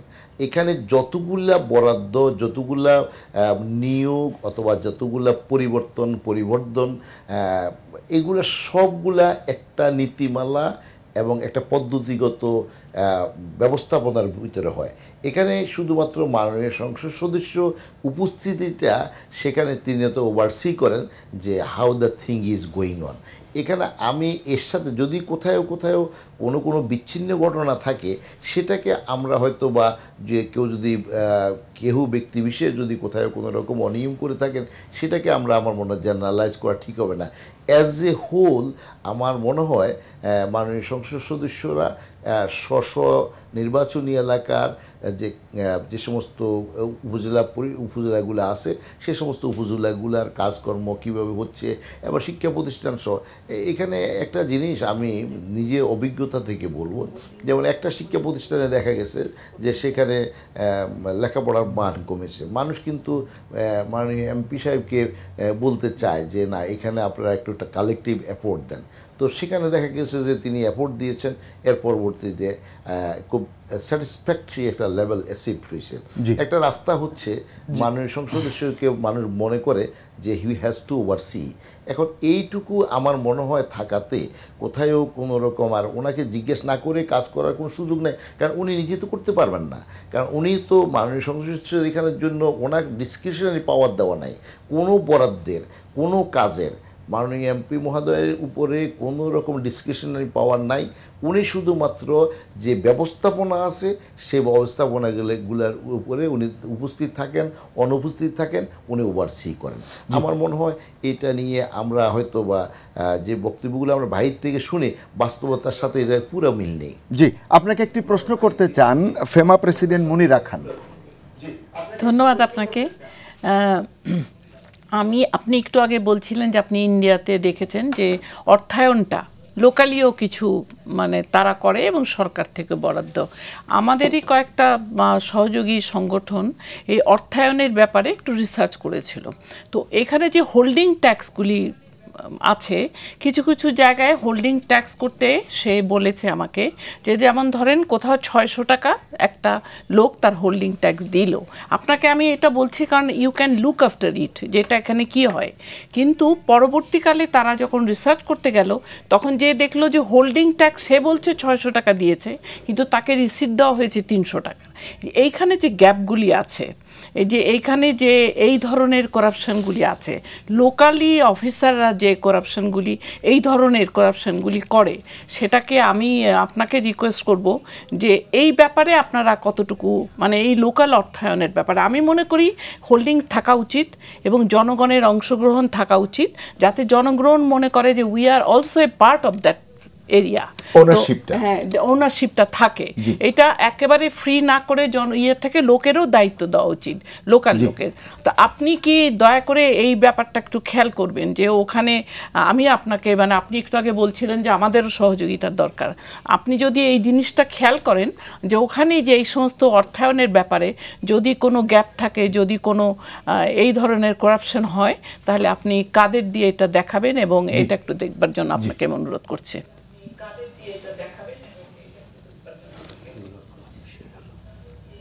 জি, আপনাকে ধন্যবাদ। আমি ভারতের যে উদাহরণটা দিয়েছি, ভারতে আমি যেটা বলেছিলাম সরকার, আমি যেই পঞ্চায়েতের অফিসটা ভিজিট করেছিলাম সেখানে সরকার দিয়েছে 18 লক্ষ রুপি, আর তারা নিজেরা আহরণ করেছে 2 কোটি 81 লক্ষ রুপি। তারা আমাকে সেই হিসাবটা দেখাইছে। তো এনিওয়ে সেখানের পটেনশিয়ালিটির সাথে আমাদের কিছু পার্থক্য থাকতেই পারে। আমি একেবারে আউটরাইট এরকম কিছু হয়ে যাবে, করে ফেলা যাবে, এটাকে আমি মনে করি না। আমি একটা উদাহরণ দিয়েছি। আর আপনি যেটা বলছেন হোল্ডিং ট্যাক্স ছাড়াও অনেকগুলা আনট্যাপড, জনগণের কাছে বোঝা বহন মনে হবে না, অসহনীয় মনে হবে না, এমন অনেকগুলা খাত আছে যে খাতগুলো আমরা আসলে সৃষ্টি করতে পারিনি, এবং সে সমস্ত খাতগুলো সৃষ্টি করলে আমার মনে হয় সে সমস্ত খাতগুলো থেকে যদি আমাদের অর্থায়নের ব্যবস্থা করা যায়, যেমন 10 টাকা করে আসলো। এখন প্রশ্ন হলো যে কারাপশনের কথা আপনি উল্লেখ করেছেন, যে এখানে দেখা গেল যে 600 টাকা তার হোল্ডিং ট্যাক্স তাকে থেকে রিয়েলাইজ করা হলো, 300 টাকা আপনাকে আপনি কিন্তু রিসিট দেওয়া হলো। এখন এখানে দেখুন, আমি ওই যে চায়নাতে ভিজিট করতে গিয়ে দেখলাম যে আজ থেকে বেশ আগের কথা এবং কন্টিনিউসলি আমার তো আপনাদের আমাদের এখন আজকের গ্লোবাল ভিলেজে আমরা বসবাস করি, সবারই আজকে সারা পৃথিবী সম্বন্ধে অনেক অভিজ্ঞতা আছে। দেখা গেছে যে কোনো প্যাসেঞ্জার সে ট্যাক্সি থেকে রিসিট না নিয়ে বাইর হয় না। ইভেন সিঙ্গাপুরে ব্যাংককও জিজ্ঞেস করা হয় যে রিসিট লাগবে কি না, কিন্তু আপনি আমার মনে হয় কোনো তাদের দেশের সিটিজেনকে খুব রেয়ারলি পাবেন যে সে রিসিটটা নিচ্ছে। তো আমি আমার এক ফ্রেন্ডকে তখন জিজ্ঞেস করলাম যে why you are that much crazy to collect this kinds of receipt because you are waiting quite a good time. তো সে বললো যে না, সে অ্যাবিউজ করবে, আমি যে সে হিসাব দেবে না হয়তো আমি যদি রিসিটটা না নিই। তো এখন এটাতে এই সচেতনতাগুলো তো আমাদের মধ্যে আসলে একদিনে হবে না। আর হোল্ডিং ট্যাক্স হয়তো দেখা গেছে যে আমি একটু আগেই বলি, যেমন দেখা গেছে অনেক জায়গায় দেখা গেছে যে হোল্ডিং ট্যাক্স অ্যাসেস করার সময় সে ডিসক্রিমিনেশন আছে। তারপরে দিয়ে আপনি ধরেন হুন্ডা মোটরসাইকেলের হয়তো রেজিস্ট্রেশন করা হয়নি।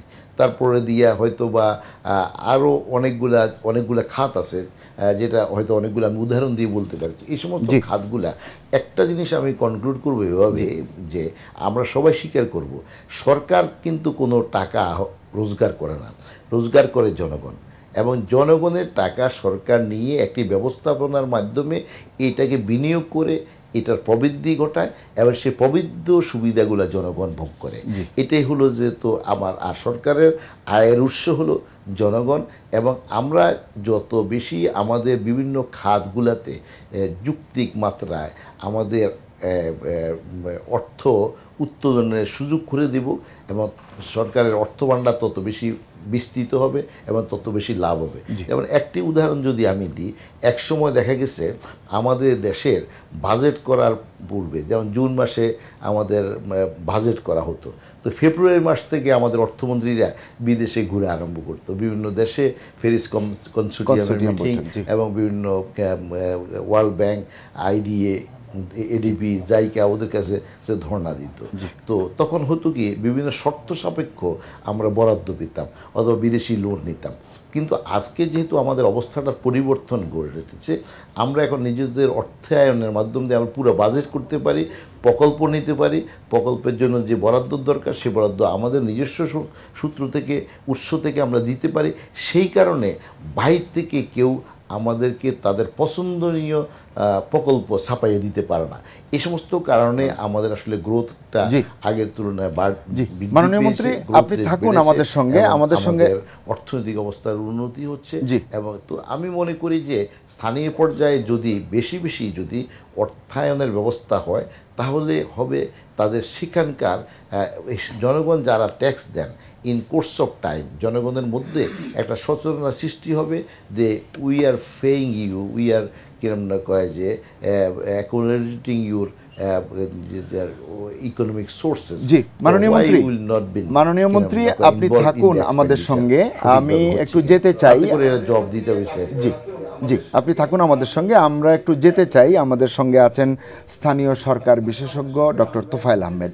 আমরা যেহেতু সংস্কার নিয়ে কথা বলছিলাম, আপনি একটুখানি বলেছেন, এবং উপজেলা পরিষদের সংস্কার নিয়ে বিভিন্ন পর্যায়ে কিন্তু গত বেশ কয়েক বছর ধরেই আলোচনা হচ্ছে। এটি সরকার কতটা করেছে বা করেনি আমার চেয়ে ভালো বলতে পারবেন ডক্টর তোফায়েল আহমেদ। আপনি যেহেতু সংস্কার বিষয়ে বলেন, আমরা মাননীয় মন্ত্রী যেহেতু আছেন এই মন্ত্রণালয়ের মন্ত্রী, তার কাছ থেকে আমরা জবাবটি শুনতে চাই। ধন্যবাদ মাননীয় মন্ত্রী মহোদয়, বিশেষ করে এই বিষয়ে নজর দিচ্ছেন আমি যতটুকু শুনেছি। আমি যেটা বলবো, সংস্কার আমাদের এখানে দুই ধরনের কথা হতে পারে। একটা হচ্ছে বড় ধরনের সংস্কার, একটা দীর্ঘমেয়াদী চিন্তা থেকে সংস্কার, আর একটা হচ্ছে এখন এক্সিস্টিং যা আছে এর ভিতরে কিছু প্রবলেম আছে, এগুলোকে টিটবিটসগুলো ঠিক করা। একটা হচ্ছে ধরেন খোল নলচে পাল্টে একটা ডিফারেন্ট সিস্টেমের দিকে যাওয়া, এটা একটা দীর্ঘমেয়াদী ব্যাপার। আর একটা হচ্ছে যখন যেটা আছে এখন তার ভিতরে কিছু নাট বোল্ট চেঞ্জ করার বিষয় আছে। তো সেটা যদি আপনি উপজেলা নিয়ে কথা বলছেন, যেহেতু উপজেলা নিয়ে যেহেতু কথা বলছেন, আমি উপজেলাতেই বলি। উপজেলাতে বোধহয় যে এই অবস্থাটা এখন চলছে সেই অবস্থার মধ্যে একটু পরিবর্তন দরকার। উপজেলা পরিষদে এখন দুটো আইন, বেসিক আইন আছে। একটা হচ্ছে উপজেলা পরিষদ আইন 2009, যেটা 1998 সালের আইনটাকে রহিত করে এই আইনটা নতুন করা হয়েছে, এবং তারপরে এটা সংশোধন করা আছে 2011। তারপর আছে 8টা বিধি আছে, এবং তারপরে নির্দেশিকা এবং নীতিমালা আছে 5টা। এবার সার্কুলার আছে প্রায় 47-48টা, এটা আমি 2013 পর্যন্ত বলছি, এগুলো আমি যেটা রিড করেছিলাম সেজন্য বলছি কথাগুলো। এখন যেটা হচ্ছে বিধিমালা আইনে যা আছে, বিধিমালার মধ্যে অনেকগুলো জিনিসকে একটু ক্লিয়ার করা হয়েছে, কিন্তু মুশকিলটা হচ্ছে এগুলো মাঠ পর্যায়ে বাস্তবায়নের ক্ষেত্রে বড় ধরনের একটা মিসআন্ডারস্ট্যান্ডিং, কারণ কেউ এটা এককভাবে বুঝে, মানে একভাবে বুঝছে না, একজন এক একভাবে বুঝে নিচ্ছেন এগুলো। সেই জন্য এগুলোর উপর একটু প্রশিক্ষণের প্রয়োজন। যেমন একটা বিধিমালা আছে উপজেলা পরিষদ কার্যক্রম বাস্তবায়ন বিধিমালা 2010, এবং এটা আবার সংশোধিত হয়েছে। এই কার্যক্রম বাস্তবায়ন বিধিমালাটা যদি সঠিকভাবে আন্ডারস্টুড হতো তাহলে কিন্তু অনেকগুলো সমস্যার সমাধান হতো। তার মধ্যে আবার কতগুলো রাজনীতি কাজ করেছে। রাজনীতিটা হচ্ছে এরকম, এখন উপজেলা পরিষদে আসলে রিয়েল অর্থে এটা একক একটা প্রতিষ্ঠান হিসেবে কাজ করার ক্ষেত্রে অনেকগুলো বাধা উপস্থিত হয়েছে। একটা হচ্ছে উপজেলা পরিষদের মেম্বার হতেন চেয়ারম্যানরা, ইউনিয়ন পরিষদের চেয়ারম্যান এবং পৌরসভার মেয়র সাহেবরা, তাদের ইন্টারেস্টটা কিন্তু ডিফারেন্ট। তারা কিন্তু ওই পরিষদের জন্য নির্বাচিত না, তারা নির্বাচিত তার স্ব পরিষদের জন্য, তারা ওখানে যাচ্ছেন কিছু বরাদ্দ পাওয়ার জন্য। উপজেলা পরিষদের ভিতরে মাত্র আছেন উপজেলা পরিষদ কৌন করেন, উপজেলা পরিষদ জন্য নির্বাচিত হচ্ছেন 3 জন, একজন চেয়ারম্যান, 2জন ভাইস চেয়ারম্যান। চেয়ারম্যান এবং ভাইস চেয়ারম্যানের মধ্যে এক ধরনের একটা হিচ আছে, কারণ গাড়িটা চেয়ারম্যান ব্যবহার করেন, ভাইস চেয়ারম্যান ব্যবহার করেন না। চেয়ারম্যানই সব নির্বাহী আদেশ দিচ্ছেন, অনেক ক্ষেত্রে ভাইস চেয়ারম্যানদেরকে গণার মধ্যে নেওয়া হচ্ছে না। কোনো কোনো ক্ষেত্রে দেখা যাচ্ছে আবার চেয়ারম্যানের ক্যাপাসিটি কম, সক্ষমতা কম, সেক্ষেত্রে ইউএনও সাহেবই মোরলেস পুরো উপজেলাটা চালাচ্ছেন। আবার এর মধ্যে কতগুলো গ্রুপিং হচ্ছে চেয়ারম্যান এবং এমপি এবং ইউএনও একভাবে চালাচ্ছেন, চেয়ারম্যান এবং ভাইস চেয়ারম্যানরা আরেকদিকে হতাশ হয়ে বসে আছেন। এবার আসেন যে 23টা ডিপার্টমেন্ট ওখানে কাজ করছে, 23-24 ডিপার্টমেন্ট।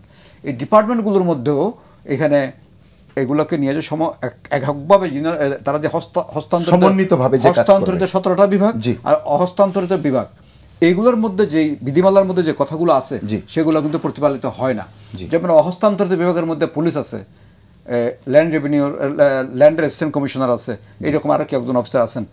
কথা হচ্ছে তারা 3 মাসে একবার একটা কোঅর্ডিনেশন মিটিং করে সেই মিটিংয়ের মধ্যে তাদের পারফরমেন্সটা জবাব দেওয়ার কথা, ওখানে পারফরমেন্সটা রিফ্লেকশন হওয়ার কথা, তারা কিন্তু কোনো মিটিংয়ে আসেন না।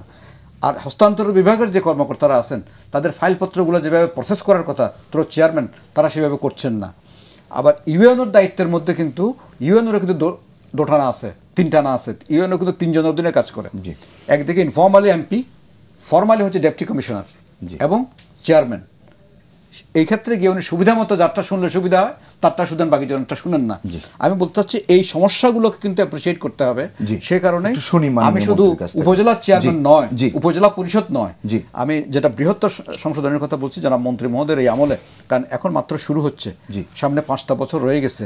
যদি এই সবগুলো স্তরকে, জেলা, উপজেলা, ইউনিয়ন, পৌরসভা, সিটি কর্পোরেশন, এখানকার এগুলোকে একটা সিঙ্গেল লাইনে এনে একটার সাথে একটা কোঅর্ডিনেশন, কারণ প্রত্যেকটা প্রতিষ্ঠান সরকারের সম্পদ পাচ্ছে, কিন্তু সেই সম্পদগুলোর কোঅর্ডিনেশন হচ্ছে না। প্রত্যেকটা ডিপার্টমেন্ট, প্রত্যেকটা ইনস্টিটিউশনের প্ল্যানিং ক্যাপাসিটি আছে, প্ল্যান করার জন্য নির্দেশনা আছে, কিন্তু তারা পরিকল্পনা করছেন না। যদি এইগুলো করা যেত তাহলে কিন্তু প্রবৃদ্ধি এখন যা হচ্ছে তার থেকে কমপক্ষে 3% বেড়ে যেত প্রবৃদ্ধি। সেজন্য যেই সাজেশনটা করছি আমি, এটা মন্ত্রী মহোদয়ের বিবেচনার জন্য বা তার পুরো মন্ত্রণালয়, একসময় এটা 2013-14 সনে কিন্তু এই জাতীয় একটা সংস্কার প্রস্তাব কিন্তু মোরলেস রেডি হয়েছিল। এটা দেশের বিভিন্ন জায়গায় আলোচনা হয়েছিল এবং এটা সরকারের কাছে ছিল। ওখান থেকে কিন্তু একটা শুধুমাত্র বিষয় বাস্তবায়িত হয়েছে, মার্কা দিয়ে নির্বাচন। এর মধ্যে এটা ছিল যে আমার দেশে পার্লামেন্টারি গভর্নমেন্ট চলছে, ঠিক একই ধরনের আমার সমস্ত প্রতিষ্ঠানগুলোকে পার্লামেন্টারি সিস্টেমে চলে আসুক। কেন? এখন একজন চেয়ারম্যান, একজন মেয়র চালাচ্ছেন, বাকিদের কিন্তু বেশি কাজ নাই, সে তাতে করে তারা ফ্রাস্ট্রেটেড থাকে, তারা বিরোধিতার মধ্যে থাকে বিভিন্ন কিছু।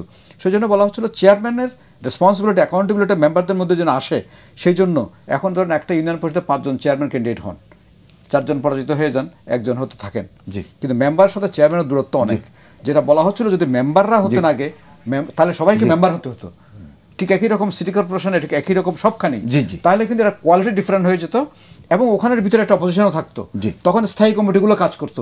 এখন কিন্তু স্থায়ী কমিটিগুলো কাজ করছেন না। সেজন্য আমি একটা হচ্ছে বৃহত্তর জিনিসের কথা বলবো, আর একটা হচ্ছে এক্সিস্টিং লয়ের মধ্যে যদি এগুলো করা যায়, এই সিস্টেমটা কিন্তু আরেকটু বেটার করার সম্ভাবনা আছে। জি, মাননীয় মন্ত্রী, আপনি শুনলেন যে সংস্কারের বিষয়ে অল্প কথায় যে কথাগুলো বলেন, আপনি যদি একটু ছোট করে আমাদেরকে বলেন, তারপরে আমরা একটি আপনার কাছ থেকে বিদায় নেব, আমরা বিরতিতে যাব। জি, ধন্যবাদ। আসলে সংস্কার তো একটা চলমান প্রক্রিয়া, সংস্কার সবসময় প্রয়োজন হয়। আমাদের সময়ের সাথে সাথে চাহিদার পরিবর্তন ঘটে। আর উপরন্তু আরেকটা বিষয় খুবই আমার মনে হয় প্রমাণিত যে যেই ব্যবস্থাপনাটা এখন আছে, হয়তো পরবর্তীতে মনে হয় যেন এই ব্যবস্থাপনার সাথে আরেকটু পরিবর্তন যদি করা যায় তাহলে আরও বেশি ফলাফল আসবে। তো তোফায়েল আহমেদ সাহেবের বক্তব্য আমি শুনেছি, ওনার সাথে আমার আলাপও হয়েছে। তো ওনাদের কাছে যদি বিশেষ এমন কোনো ব্যবস্থাপনা থাকে, উনি আমাকে বলেছেন যে উনি যদি এগুলো আমাদেরকে যদি এই সমস্ত সুনির্দিষ্ট যে এরিয়াগুলোতে আমাদের কারেকশন করার মতন যদি কোনো জায়গা থাকে, অবশ্যই আমরা করব। আমরা তো কমিটেড দেশের জন্য কাজ করার জন্য, সুফল বয়ে আনার জন্য, সামাজিক ন্যায় বিচার সুশাসন কায়েম করার জন্য এবং মানুষকে স্বস্তিদায়ক উন্নত জীবন দেওয়ার জন্য। তো সেখানে আমাদের কোনো দ্বিমত নাই, আমাদের কোনো রকম যেটা আমাদের আওতাভুক্ত অবশ্যই আমরা সেটা করব, যদি সেগুলা জনগণের কল্যাণে আসে এবং জনগণের জন্য সুফলদায়ক হয়। আর যেটা ইএনও উপজেলা চেয়ারম্যান, মাননীয় সংসদ সদস্য এবং স্থানীয় পর্যায়ে ইউনিয়নের চেয়ারম্যান এবং মেম্বার, আমি এখানে একটা কথা বলি যে আমরা আসলে ইতিমধ্যে বিভিন্ন ধরনের পর্যায়ক্রমিকভাবে বিভিন্ন ধরনের অনুশাসন দেওয়া হচ্ছে। যেমন উপজেলা ইউনিয়ন চেয়ারম্যানের কথা যদি বলি, একজন চেয়ারম্যান নির্বাচিত হন, তার পরিষদ থাকে, সেখানে 9 জন মেম্বার থাকেন, 3 জন মহিলা মেম্বার থাকেন। তো এখানে কিন্তু তার এই চেয়ারম্যান সাহেবরা এই মেম্বার সাহেবদেরকে নিয়ে আলোচনা করে বরাদ্দটা কোথায় যাওয়া দরকার সেটা তারা চিহ্নিত করতে পারেন এবং সেই সমস্তগুলো তারা উপজেলাতে পাঠান এবং উপজেলা সেখানে চেয়ারম্যানের সভাপতিত্বে সেখানে মিটিং হয় এবং আপনাদের সেখানে সদস্য সচিব হিসাবে নির্বাহী অফিসার নির্বাহী কর্মকর্তা কাজ করেন।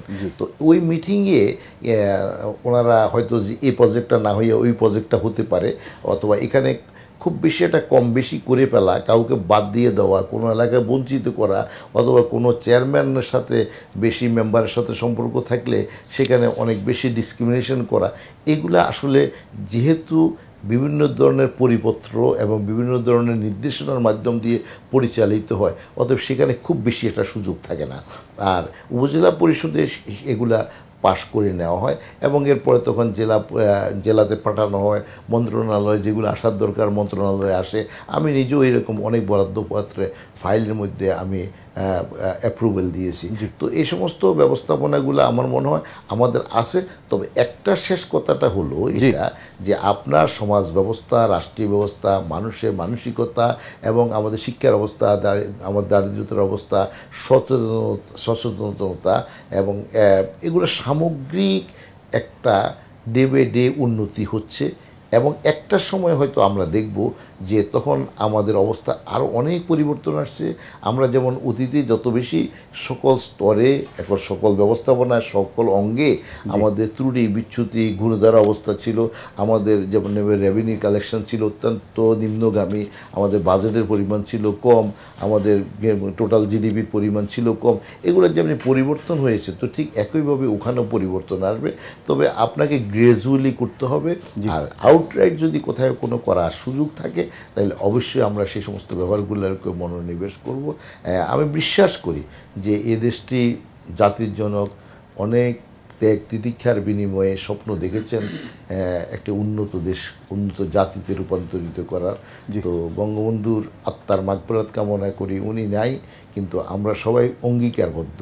আমাদের মধ্যে ভুলভ্রান্তি থাকতে পারে, ত্রুটি বিচ্যুতি থাকতে পারে, কিন্তু এই বাংলাদেশকে বঙ্গবন্ধুর স্বপ্নের সোনার বাংলা, 30 লক্ষ শহীদের রক্তের বিনিময়ে অর্জিত বাংলাদেশকে উন্নত দেশ, সবার জন্য স্বস্তিদায়ক দেশ করার জন্য আমরা আন্তরিকভাবে চেষ্টা করব। এখানে আমাদের কোনো রকম কৃত্রিমতা থাকবে না, কোনো রকম ভিন্নতা থাকবে না।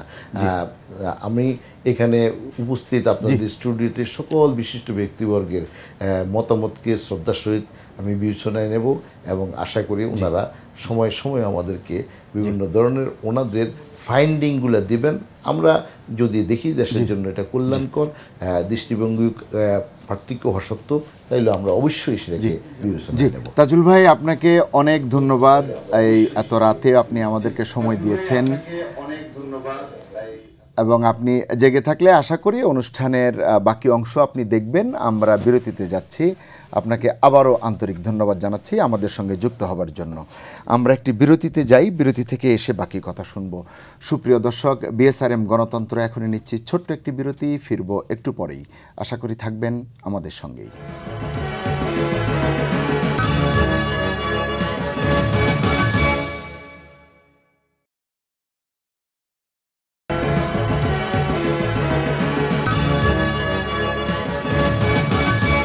আবারও স্বাগত। দেখছিলেন বিএসআরএম গণতন্ত্র এখন। আমাদের সঙ্গে আজ প্যানেলে অতিথি হিসেবে রয়েছেন মোফাজ্জল করিম, ডক্টর তোফায়েল আহমেদ, ডক্টর নাজমুল হাসান কলিমুল্লাহ এবং মুনিরা খান। এছাড়া নিজের বাসভবন থেকে আমাদের সঙ্গে যুক্ত হয়েছিলেন স্থানীয় সরকার, পল্লী উন্নয়ন ও সমবায় মন্ত্রী তাজুল ইসলাম এমপি। তাকে আমরা বিদায় জানিয়েছি। আমরা উপজেলা নির্বাচন ও স্থানীয় সরকার ব্যবস্থাপনা নিয়ে শেষ কয়েকটি কথা বলে, আমাদের যেহেতু আজকের বিষয় হচ্ছে সড়ক নিরাপত্তা আন্দোলন এবং উপজেলা নির্বাচন ও স্থানীয় সরকার ব্যবস্থা, আমরা সড়ক নিরাপত্তা আন্দোলন নিয়ে কথা বলবো। তার আগে আমরা এই যে স্থানীয় সরকার ব্যবস্থা নিয়ে শেষ কথা আপনার। আমার কথা হচ্ছে যে গ্রাসরুট লেভেল থেকে আমাদের দেশের জনগণকে রাজনীতি এবং তার অধিকার সম্পর্কে সম্পৃক্ত করবার জন্য আমি মনে করি স্থানীয় নির্বাচন ও সরকার নির্বাচনগুলি ভীষণ গুরুত্বপূর্ণ, এবং ইলেকশন কমিশনকে এবং সরকারকে, বিরোধী দলকে, যারাই রাজনীতির সঙ্গে সম্পৃক্ত, দেশ গণতন্ত্রের উন্নয়ন চায়, তারা এই ইলেকশনগুলিকে আরেকটু যেন মানে সুনজরে আনেন এবং ইম্পর্টেন্স দেন, এবং পরবর্তী যে ধাপগুলিতে নির্বাচনগুলি হচ্ছে সেখানে আমি মনে করি যে সবারই এটাকে আরেকটু যাতে ভোটারদের উৎসাহ উদ্দীপনা থাকে। ইলেকশন কমিশনকে তো আমি রিকোয়েস্টই করব এবং পলিটিক্যাল পার্টিগুলিকেও রিকোয়েস্ট করব তারা যেন চেষ্টা করেন, কারণ এখান থেকে কিন্তু রাজনীতি উঠে আসে এবং এখান থেকেই মানুষের উন্নয়ন উঠে আসে, এখান থেকেই মানুষের অধিকার বোধ জাগ্রত হয়, এখান থেকেই মানুষ বুঝতে পারে যে ক্ষমতার জনগণই ক্ষমতার উৎস। জি, আপনার এই সংক্রান্ত শেষ কথা। খুব তাড়াতাড়ি দ্রুত একটা আন্তনগর ট্রেনের মতো বলে দিই। প্রথম কথা হচ্ছে, আমার প্রথম প্রশ্ন হচ্ছে, সেই যে 1885 সালে বেঙ্গল লোকাল সেলফ গভর্নমেন্ট করে ব্রিটিশ গভর্নমেন্ট একটা যে 2-3 টিয়ারের একটা সিস্টেম করেছিল, ডিস্ট্রিক্ট, লোকাল আর ইউনিয়ন পর্যায়ে। এরপরে কিছু কিছু অদল বদল ইত্যাদি হয়েছে। সর্বশেষ যেটা বলা যেতে পারে বা সবচাইতে উল্লেখযোগ্য যেটা, ভালো হোক আর মন্দ হোক, সেটা হচ্ছে 1959 সালের আইয়ুব খানের বেসিক ডেমোক্রেসি। কেমন নাও, আমার কথা হচ্ছে সেই 1885 এবং 1959-এর পরে অদ্যাবধি খুব কি একটা উন্নতি হয়েছে? কিছুই হয় নাই আমি বলবো। কারণ হয় নাই, কি জন্য হয় নাই? সব সময় কিন্তু সেই ব্রিটিশ আমলে যেমন, আইয়ুব খানের আমলে যেমন, দুর্ভাগ্যজনকভাবে বাংলাদেশ আমলেও সব কিছু হচ্ছে সরকারি টিউটেলেজ, যেটাকে বলে সরকারের ইয়ের মধ্যে, তত্ত্বাবধানের মধ্যে হচ্ছে। আমি যখন এসডিও ছিলাম, আমি ছিলাম ইউনিয়ন কাউন্সিলের কন্ট্রোলিং, নিয়ন্ত্রণকারী কর্তৃপক্ষ। বাপরে বাপ, মানে আমি তাকে ডিসমিস করে দিতে পারতাম। আচ্ছা, সে জনগণের প্রতিনিধিত্ব দিই।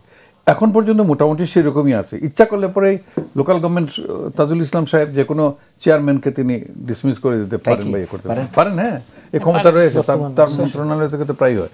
নাও, আমি যেটা বলবো আর কি, সেটা হচ্ছে আমাদের পুরা জিনিসটাই আর কি একেবারে আগাগোড়া জিনিসটাকে আমাদের ওইভাবে দেখতে হবে যে না, এইভাবে যেভাবে গত 50-60-70 বছর চলছে, এভাবে চলতে দেওয়া উচিত নয়। স্থানীয় সরকারকে সংবিধানের মধ্যে বোধহয় 59-60, তাই না, 59 আর 60 আর্টিকেল, সেখানে পরিষ্কারভাবে বলেছে এটা আসল সরকার, স্থানীয় সরকার। তো আসল সরকারে যদি এই অবস্থা হয়, তাহলে পরে তো আমাদের কোনো ভবিষ্যৎ নাই। যেটা মিসেস খান যেটা বললেন আর কি, যে এটা জনগণের সচেতনতা বলেন, সম্পৃক্ততা বলেন, এবং জনগণকে যদি সত্যি সম্পৃক্ত করতে হয় তাহলে এগুলো ইয়ে করতে হবে। সেই কারণেই মাননীয় মন্ত্রী অবশ্য খুব একটা পজিটিভ কথা বলেছেন যে আপনারা যখন যে সাজেশন দেবেন, আসেন আমাকে সাজেশন দেন, আমি এই করবো। তা আমি এখানে সামান্য একটু সংশোধনী দিতে চাই। এভাবে না দিয়ে মাননীয় মন্ত্রী, আপনি একটা কমিশন করে ফেলুন না কেন, একটা কমিশন করুন, যে স্থানীয় সরকারের উপরে একটা কমিশন দেন, 6 মাস সময় দেন, 1 বছর সময় দেন, দিয়ে বলেন যে এই কমিশন তাদের টার্মস অফ রেফারেন্স, তারা এই কাজ করবে স্থানীয় সরকার নিয়ে, এবং তাদের সুপারিশমালা যেটা আছে সেটা দিবে। এমনিতে যে ঢালাও যদি দাওয়াত দিয়েছেন, এটা কেউ যাবে না, এবং এটার কোনো মূল্য নাই। এটাকে ফর্মালাইজ করতে হবে। একজন ব্যুরোক্রেট হিসাবে আমি বলতেছি, মানে ফর্মাল ব্যুরোক্রেট হিসাবে ফর্মালাইজ না করলে পরে এটার কোনো লাভ হবে না, একটা কমিশন ইত্যাদি করতেই হবে আপনাকে। আরেকটা প্রশ্ন যেটা এমপি সাহেবদের, মাননীয় এমপিদের সম্বন্ধে উনি বলেছেন যে তারা কি করেন, ওভারসি করেন, তারা সুপারভাইজ করেন বা দেখেন ইত্যাদি, এই দায়িত্ব থেকে তাদের মেহরবানি করে অব্যাহতি দেন।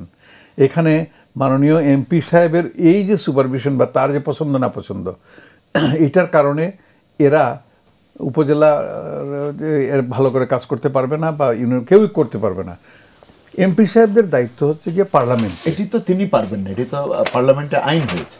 পার্লামেন্টে আইন হয়েছে, সেটাই বলতেছি আমি। আইনটা এটা ওনারাই তো করেছেন, মানে মাননীয় সংসদ সদস্যরা করেছেন, সকলেই মিলে, তাই না? নির্বাচিত প্রতিনিধিরা করেছেন। এখন তাদের উচিত যে এইটা থেকে এমপি সাহেবদের সরিয়ে দেওয়া।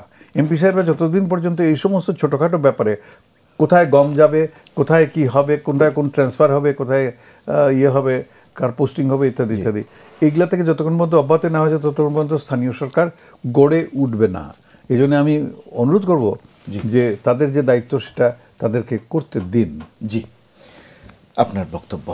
আমি খুব সংক্ষেপে একেবারে পিন পয়েন্টের একটা জি জায়গায় আলোচনাটি নিয়ে আসতে চাই। সেটা স্থানীয় সরকার ব্যবস্থাকে উন্নত করবার জন্য, কার্যকর করবার জন্য গুণগত পরিবর্তন নিয়ে আসতে হলে কেন্দ্রীয় সরকারের উপর যে ডিপেন্ডেন্সটা সেটা যত সম্ভব পারা যায় কমিয়ে নিয়ে আসা। সেটার সবচেয়ে বড় উত্তম জায়গাটি হচ্ছে ইন্টারভেনশনের স্থানীয়ভাবে কর সৃজনের ব্যবস্থাটা করে দেয়া। ফিনান্সিয়াল বেসটা যত স্ট্রেংথেন করা যাবে তত বেশি পরিমাণে শক্তিশালী স্থানীয় সরকার ব্যবস্থা করবে। কিন্তু আমাদের জনগণ যখন শুনবে যে এই সরকার কর নিতে চায় আরো, জনগণ তো সেখানেই এক ধরনের বিরোধ করবে। একদিকে কর্তব্য আর অধিকার, এর মধ্যে একটা ব্যালেন্স যদি না আনেন তাহলে তো এককভাবে শুধু এই খালি সুবিধাটা লাভ করার প্রত্যাশা থাকলে চলবে না। আপনার শেষ কথা? শেষ কথা হচ্ছে ওই যে যেটা শেষ কথার মধ্যে সবচেয়ে বড় কথা যেটা বলতে চাই, আমি জনাব মোফাজ্জল করিম সাহেবের সাথে একমত হয়ে আমাদের স্থানীয় সরকার ব্যবস্থা এবং স্থানীয় ফিল্ড অ্যাডমিনিস্ট্রেশন দুটো প্যারালালি আছে। এখন প্যারালালি থাকতে গিয়ে সবসময় ফান্ড থাকে ফিল্ড অ্যাডমিনিস্ট্রেশনের কাছে, ম্যান্ডেট থাকে লোকাল গভর্নমেন্টের কাছে। জি, লোকাল গভর্নমেন্টের কাছে যেটা থাকে এটা আনফান্ডেড ম্যান্ডেট, এটার কোনো অর্থ নাই। সেই জন্য এখানে বড় ধরনের একটা সংস্কার দরকার। আমরা কি ফিল্ড অ্যাডমিনিস্ট্রেশনটাকে তাদের একটা সুনির্দিষ্ট কাজের মধ্যে সীমাবদ্ধ করে রাখবো? আপনি ইউএনও এবং তার নাকি লোকাল গভর্নমেন্টকে আমরা লোকাল গভর্নমেন্টের অধীনে একটা সমন্বিত প্রশাসন সৃষ্টি করব? কারণ হচ্ছে রেগুলেটরি ফাংশন যাদের আছে তাদের অবশ্যই স্বাধীন রাখা দরকার। রেগুলেটরি ফাংশনটাকে ডেভেলপমেন্টের ভিতরে আনার দরকার নাই, কিন্তু ডেভেলপমেন্ট ফাংশনসগুলোকে লোকাল গভর্নমেন্টের মধ্যে আনা যায়। এইভাবে এই লক্ষ্যে কিন্তু একটা কমিটি করে এগুলোকে স্টাডি করে তারপরে কিন্তু একটা প্রেসক্রিপশনে যাওয়া উচিত। কারণ ভারতে যে আজকে সিস্টেমটা দাঁড়িয়েছে, এটা বলবন্ত রায় মেহতা কমিটি, অশোক মেহতা কমিটি, এরকম প্রায় 1 ডজন কমিটির বিভিন্ন সময়ের পর্যালোচনার সুপারিশ করে করে কিন্তু এই যে অবস্থায় তারা এসছে। এবং এটার এক্সপেরিমেন্ট হয়েছে কেরালা এবং পশ্চিমবঙ্গে, যার ফলে এগুলো আস্তে আস্তে এখন গিয়ে 73rd এবং 74th অ্যামেন্ডমেন্টে এটাকে কনসলিডেট করা হয়েছে মাত্র 92-93-তে, এত বছর পরে। আমাদের এখানে কিন্তু এই জাতীয় কোনো প্রচেষ্টাই হয়নি। এখানে সব অ্যাডহক জিনিস হয়, এক্সিকিউটিভ অর্ডারে চেঞ্জ হয়। এটা না করে একটা কমিশন করে এগুলোর উপরে একটা বিস্তৃত স্টাডি করা দরকার, করে একটা জায়গায় যাওয়া দরকার। এখন আসি যে এখন যে সিস্টেমটা চলছে, মনে করেন 1 বছর পরে এটা রিপোর্ট পাবো, এখানে আমি এখন কি করতে পারি? এখন দেখেন আমাদের কতগুলো অসামঞ্জস্যতার কথা আমি বলি। জেলা পরিষদ গঠন করা হয়েছে, এখন চেয়ারম্যান আছেন। জেলা পরিষদের চেয়ারম্যান অধীনে একজন এক্সিকিউটিভ অফিসার আছেন। সেই এক্সিকিউটিভ অফিসার এসিএল লেখেন কিন্তু ডিভিশনাল কমিশনার, কাজ করেন কিন্তু ওনার সাথে, মানে অসঙ্গতিগুলোর কথা বলছি। জেলার সকল উন্নয়ন কর্ম পর্যালোচনার দায়িত্ব প্রথম নাম্বার 1 ওয়ার্ক কিন্তু তাদের, জেলার সকল উন্নয়ন কার্যক্রম পর্যালোচনা। কিন্তু ডেভেলপমেন্ট কোঅর্ডিনেশন কমিটির মিটিংটা করেন ডেপুটি কমিশনার, ডিসি। এরকম আমি আরো 5টা-7টা জিনিস আনতে পারবো। হস্তান্তরিত বিভাগ, হস্তান্তর বলে কিছু নাই, এদের সাথে কোনো ডেভেলপমেন্ট ডিপার্টমেন্টের কোনো সম্পর্ক নাই। কিন্তু যখন চিটাগং হিল ট্র্যাক্টে যান অল ডিপার্টমেন্টগুলো হস্তান্তর করা হয়েছে, তাহলে প্লেন এটা হচ্ছে না কেন? তাহলে এই জেলা পরিষদ নিয়ে এটা বলি। উপজেলা পরিষদে ধরেন যখন প্রথম আইনটা হয় তখন স্থায়ী কমিটির বিধান ছিল। 2011 সালে সংশোধন করে স্থায়ী কমিটি উঠিয়ে দেওয়া হয়েছে, শুধু কমিটি থাকবে, এটা কোনো ফাংশন নেই। কে এটার মেম্বার সেক্রেটারি হবে, এটা কোথায় ফান্ড পাবে, কীভাবে মিটিং করবে, মিটিং করলে তার এটা কোথায় কার্যকর হবে, এটার কোনো রিয়েল অর্থ কোনো একটা কিছু গড়ে ওঠেনি। এসিআর অ্যাপিয়ার এখন আগের সাদের জামানায় যখন উপজেলা ছিল তখন এসিআর লিখতেন chairman, annual confidential report of the officials. এটা পরবর্তী 1998 সালে যখন করলো তখন বলা হলো চেয়ারম্যান লিখবেন এপিআর, অ্যানুয়াল পারফরমেন্স রিপোর্ট আর এসিআর লিখবেন তার ডিপার্টমেন্ট, দুটো মিলে তার এসিআর হবে, ঠিক আছে। কিন্তু এই পর্যন্ত আমাদের কোনো চেয়ারম্যান এপিএল লেখা নেই। চেয়ারম্যানরা যে ক্ষমতা চান, কিন্তু তাদের তো ক্ষমতা এক্সারসাইজ করতে, এটা কিন্তু করছেন না। গাড়ি ঘোড়া এসব নিয়ে এগুলো তো বলতে চাই না। ইউএনও একটা প্রত্যেকটা ডিপার্টমেন্ট চেয়ারম্যানদের ক্ষমতায়ন নিয়ে ভাইস চেয়ারম্যান কোনো ক্ষমতাই নেই। না, ক্ষমতায়নের সুপারিশ করেন কিনা? আমি সুপারিশ করি না। ভাইস চেয়ারম্যান এরকম পদে কোনো দরকার নেই। কত মেম্বার দরকার উপজেলায়, উপজেলার কনস্টিটুয়েন্সিতে মেম্বার দরকার, তারা মেম্বার চেয়ারম্যান করুক, তারা দরকার ভাইস চেয়ারম্যান করুক। এই জাতীয় ভাইস চেয়ারম্যান এটা কোনোদিন কাজ পাবে না। চেয়ারম্যান বর্তমান থাকতে কোনো জায়গাতে ভাইস চেয়ারম্যান পাওয়ার পায় না, এটা তাদের বোঝা উচিত। জি, কিন্তু মেম্বার যারা আসছে, সদস্য যারা আসছে, তারা তো একবার নির্বাচন করে দুই জায়গায় তারা সুবিধা নিচ্ছে। তারা তো আসলে মেম্বার না, তারা তো ইউনিয়ন পরিষদের চেয়ারম্যান। তাদেরকে মেম্বার বললে তারা খুশি হন না, আমি তো চেয়ারম্যান। জি, আচ্ছা, যেটা বলতে চাচ্ছি বড় মেজর একটা চেঞ্জ যেটা এখানে, ইউএনও হচ্ছে চাবিকাঠি এই উপজেলা পরিষদের, উপজেলা নির্বাহী কর্মকর্তা। উনি যেহেতু সেন্ট্রাল গভর্নমেন্টের প্রতিনিধি, তার সেন্ট্রাল গভর্নমেন্টের অনেকগুলো ফাংশনস তার কাছে রয়ে গেছে, তাকে করতে হয়। ডেপুটি কমিশনারের অধীনে এগুলো তাকে করতে হয়, তাকে নির্বাহী। উনি এখন ইউএনও থেকে এবং ইভেন আপনার সহকারী কমিশনার যারা আছেন, তারা সহকারী কমিশনার পরিচয় দেওয়া থেকে নির্বাহী ম্যাজিস্ট্রেট পরিচয় দেওয়াটা কিন্তু অনেক বেশি গৌরবের মনে করে। আচ্ছা, তাদের ওই জাতীয় কিছু কর্ম রয়ে গেছে। উপজেলা পরিষদের সাথে যে কর্মটা আছে সেটা কিন্তু নেগলেক্ট করেন, তারা এটা করেন না। এটার কোনো জবাবদিহিতাও নাই, কোনো জবাবদিহিতাও নাই। 1998 সালে যে আইন করা হয়েছিল, সেই আইনে ইউএনও ছিল সচিব উপজেলা পরিষদের। 2011 সালে সংশোধন করে সচিব শব্দটা উঠিয়ে দিয়ে মুখ্য নির্বাহী কর্মকর্তা করা হয়েছে, কিন্তু ওনার পজিশন হচ্ছে উপজেলা নির্বাহী কর্মকর্তা। অনেক রকমের অসঙ্গতি সৃষ্টি করে দিয়ে এই পরিষদগুলোকে বকডাউন করে দেওয়া হয়েছে। আমি বলবো, যদি বড় সংস্কার করতে হয় এটা কমিটি করুন, কমিটি করে এগুলো বিবেচনা করুন, কমিশন করে। কারণ কি দেখেন, আমি বলি আর একটু, যদি সময় যাচ্ছে এগুলো আলোচনা হওয়ার সুযোগ হয় না। একটা ministry, local government, rural development, cooperative, তার দুইটা ইঞ্জিনিয়ারিং সেট আপ উপজেলায়। দরকারটা কি আমার? দুইটা ইঞ্জিনিয়ারিং সেট আপ। একটা মিনিস্ট্রির division, rural development and cooperatives, তার দুইটা ইনস্টিটিউশন উপজেলায় শুধু কোঅপারেটিভ করার জন্য। একটা বিআরডিবি আর একটা হচ্ছে কোঅপারেটিভ ডিপার্টমেন্ট। এখন দেশে কোঅপারেটিভ কয়টা আছে? দুটো ডিপার্টমেন্ট কেন আমি পুষছি? এটা যদি দেখেন, আরও একটা উপজেলায় 5টা ডিপার্টমেন্ট একই কাজ করে, social welfare, women, youth, BRDB, cooperative, এরকম আরও ফ্যান্সি ডিপার্টমেন্ট আছে, আরও এই আনসার বিডিপি, একই কাজ কিন্তু সবাই করে। তাহলে এইগুলো পর্যালোচনা করে আমাদের ওইগুলো নিয়ে আলোচনা করা দরকার। এই জন্য কমিটি কমিশন দরকার। তাহলে লোকাল গভর্নমেন্ট কোথায় কাজ করবে, কীভাবে কাজ করবে, সেগুলো বেরিয়ে আসতো। তা আমি এখানে শেষ করি। আর সর্বশেষ যেটা বলবো, সরকারের উচিত এখন হচ্ছে, সরকার যেভাবে আগাচ্ছেন, এতে করে দেশের ডেভেলপমেন্টের গ্রোথ কিন্তু 3 থেকে 5% বাড়বে যদি এইগুলোকে সঠিকভাবে ব্যবহার করা যায়। কারণ 350 জন এমপি আর 67,000 হচ্ছে লোকাল আদার লিডার্স। এদের এই পোটেনশিয়ালটাকে কাজে লাগাতে পারি তো আমরা। একটা উপজেলাতে 1600 কর্মকর্তা কাজ করে, কর্মকর্তা, তাদের সেবার জবাবদিহিতাটা কোথায়, তারা কী সেবা কোথায় দিচ্ছে, এটা কিন্তু আমরা কিন্তু জাতি বুঝতে পারছি না। কিন্তু তাদের বেতন ভাতা কত দিচ্ছি, তারা সার্ভিস কত দিচ্ছে, এটা কিন্তু বুঝতে পারছি না। এখন ডাক্তার থাকে না, ওই মাস্টার থাকে না, এটা দেখবে কে? এদের না থাকাতে তো আমার গ্রোথের ক্ষতি হচ্ছে তো। তো এই জন্যই বলছি, এটাকে অবিলম্বে এই সরকারের উচিত হচ্ছে, উপরের দিকে বড় বড় মেগা প্রজেক্ট করছেন, কিন্তু নিচের দিকের এই জিনিসটার প্রতি লক্ষ্য দেওয়ার জন্য, ওই যেটা মফাজ্জল করিম সাহেব বলেছেন, আমি 100% একমত। আমি গত কয়েকদিন আগে প্রথম আলোতে এই কথাটা লিখেছি, এটা কমিশন করে এগুলো স্টাডি করা হোক, স্টাডি করে এটা ব্যবস্থায় যাই আমরা। আজকের মতো স্থানীয় সরকার ব্যবস্থা নিয়ে আলোচনা এখানে আমরা ইতি টানতে চাই, যেহেতু আমাদের আরেকটি বিষয় রয়েছে, সড়ক নিরাপত্তা আন্দোলন। এটি নিয়ে আমরা কথা বলতে চাই। মনিরা আপা, শুরুতেই আপনার কাছে আসবো। আপনি জানেন যে আবারও বিশ্ববিদ্যালয়ের ছাত্র আবরার আহমেদ চৌধুরী নিহত হয়েছে একটি বেপরোয়া বাস চালকের খামখেয়ালির কারণে, এবং এই ঘটনার মধ্য দিয়ে আপনার দেশব্যাপী ট্রাফিক পুলিশ সপ্তাহ আপনার পালিত হচ্ছে। এই ট্রাফিক সপ্তাহের মধ্যেও দেশের বিভিন্ন জায়গায় গতকাল, পরশু, প্রতিদিনই ছাত্রী নিহত হয়েছে, পা ভেঙেছে, পা হারিয়েছে, অজ্ঞাতনামা ব্যক্তি মারা গেছেন, এবং বিভিন্ন পর্যায়ে সড়কে প্রাণ হারাচ্ছেন মানুষ। এই যে আমরা সব সময় বলি, আপনি জানেন গত বছরও নিরাপদ সড়ক আন্দোলনের দাবিতে রাজধানীতে কেমন আন্দোলন হয়েছিল। আমাদের পুলিশ কমিশনার বলেছিলেন, আপনার কোমলমতি শিশুরা, তোমরা আমাদের চোখ খুলে দিয়েছ। এবং মাননীয় প্রধানমন্ত্রীর কার্যালয় থেকে আপনার মুখ্য সচিবের নেতৃত্বেও অনেকগুলো কর্মসূচি শুরু হয়েছিল।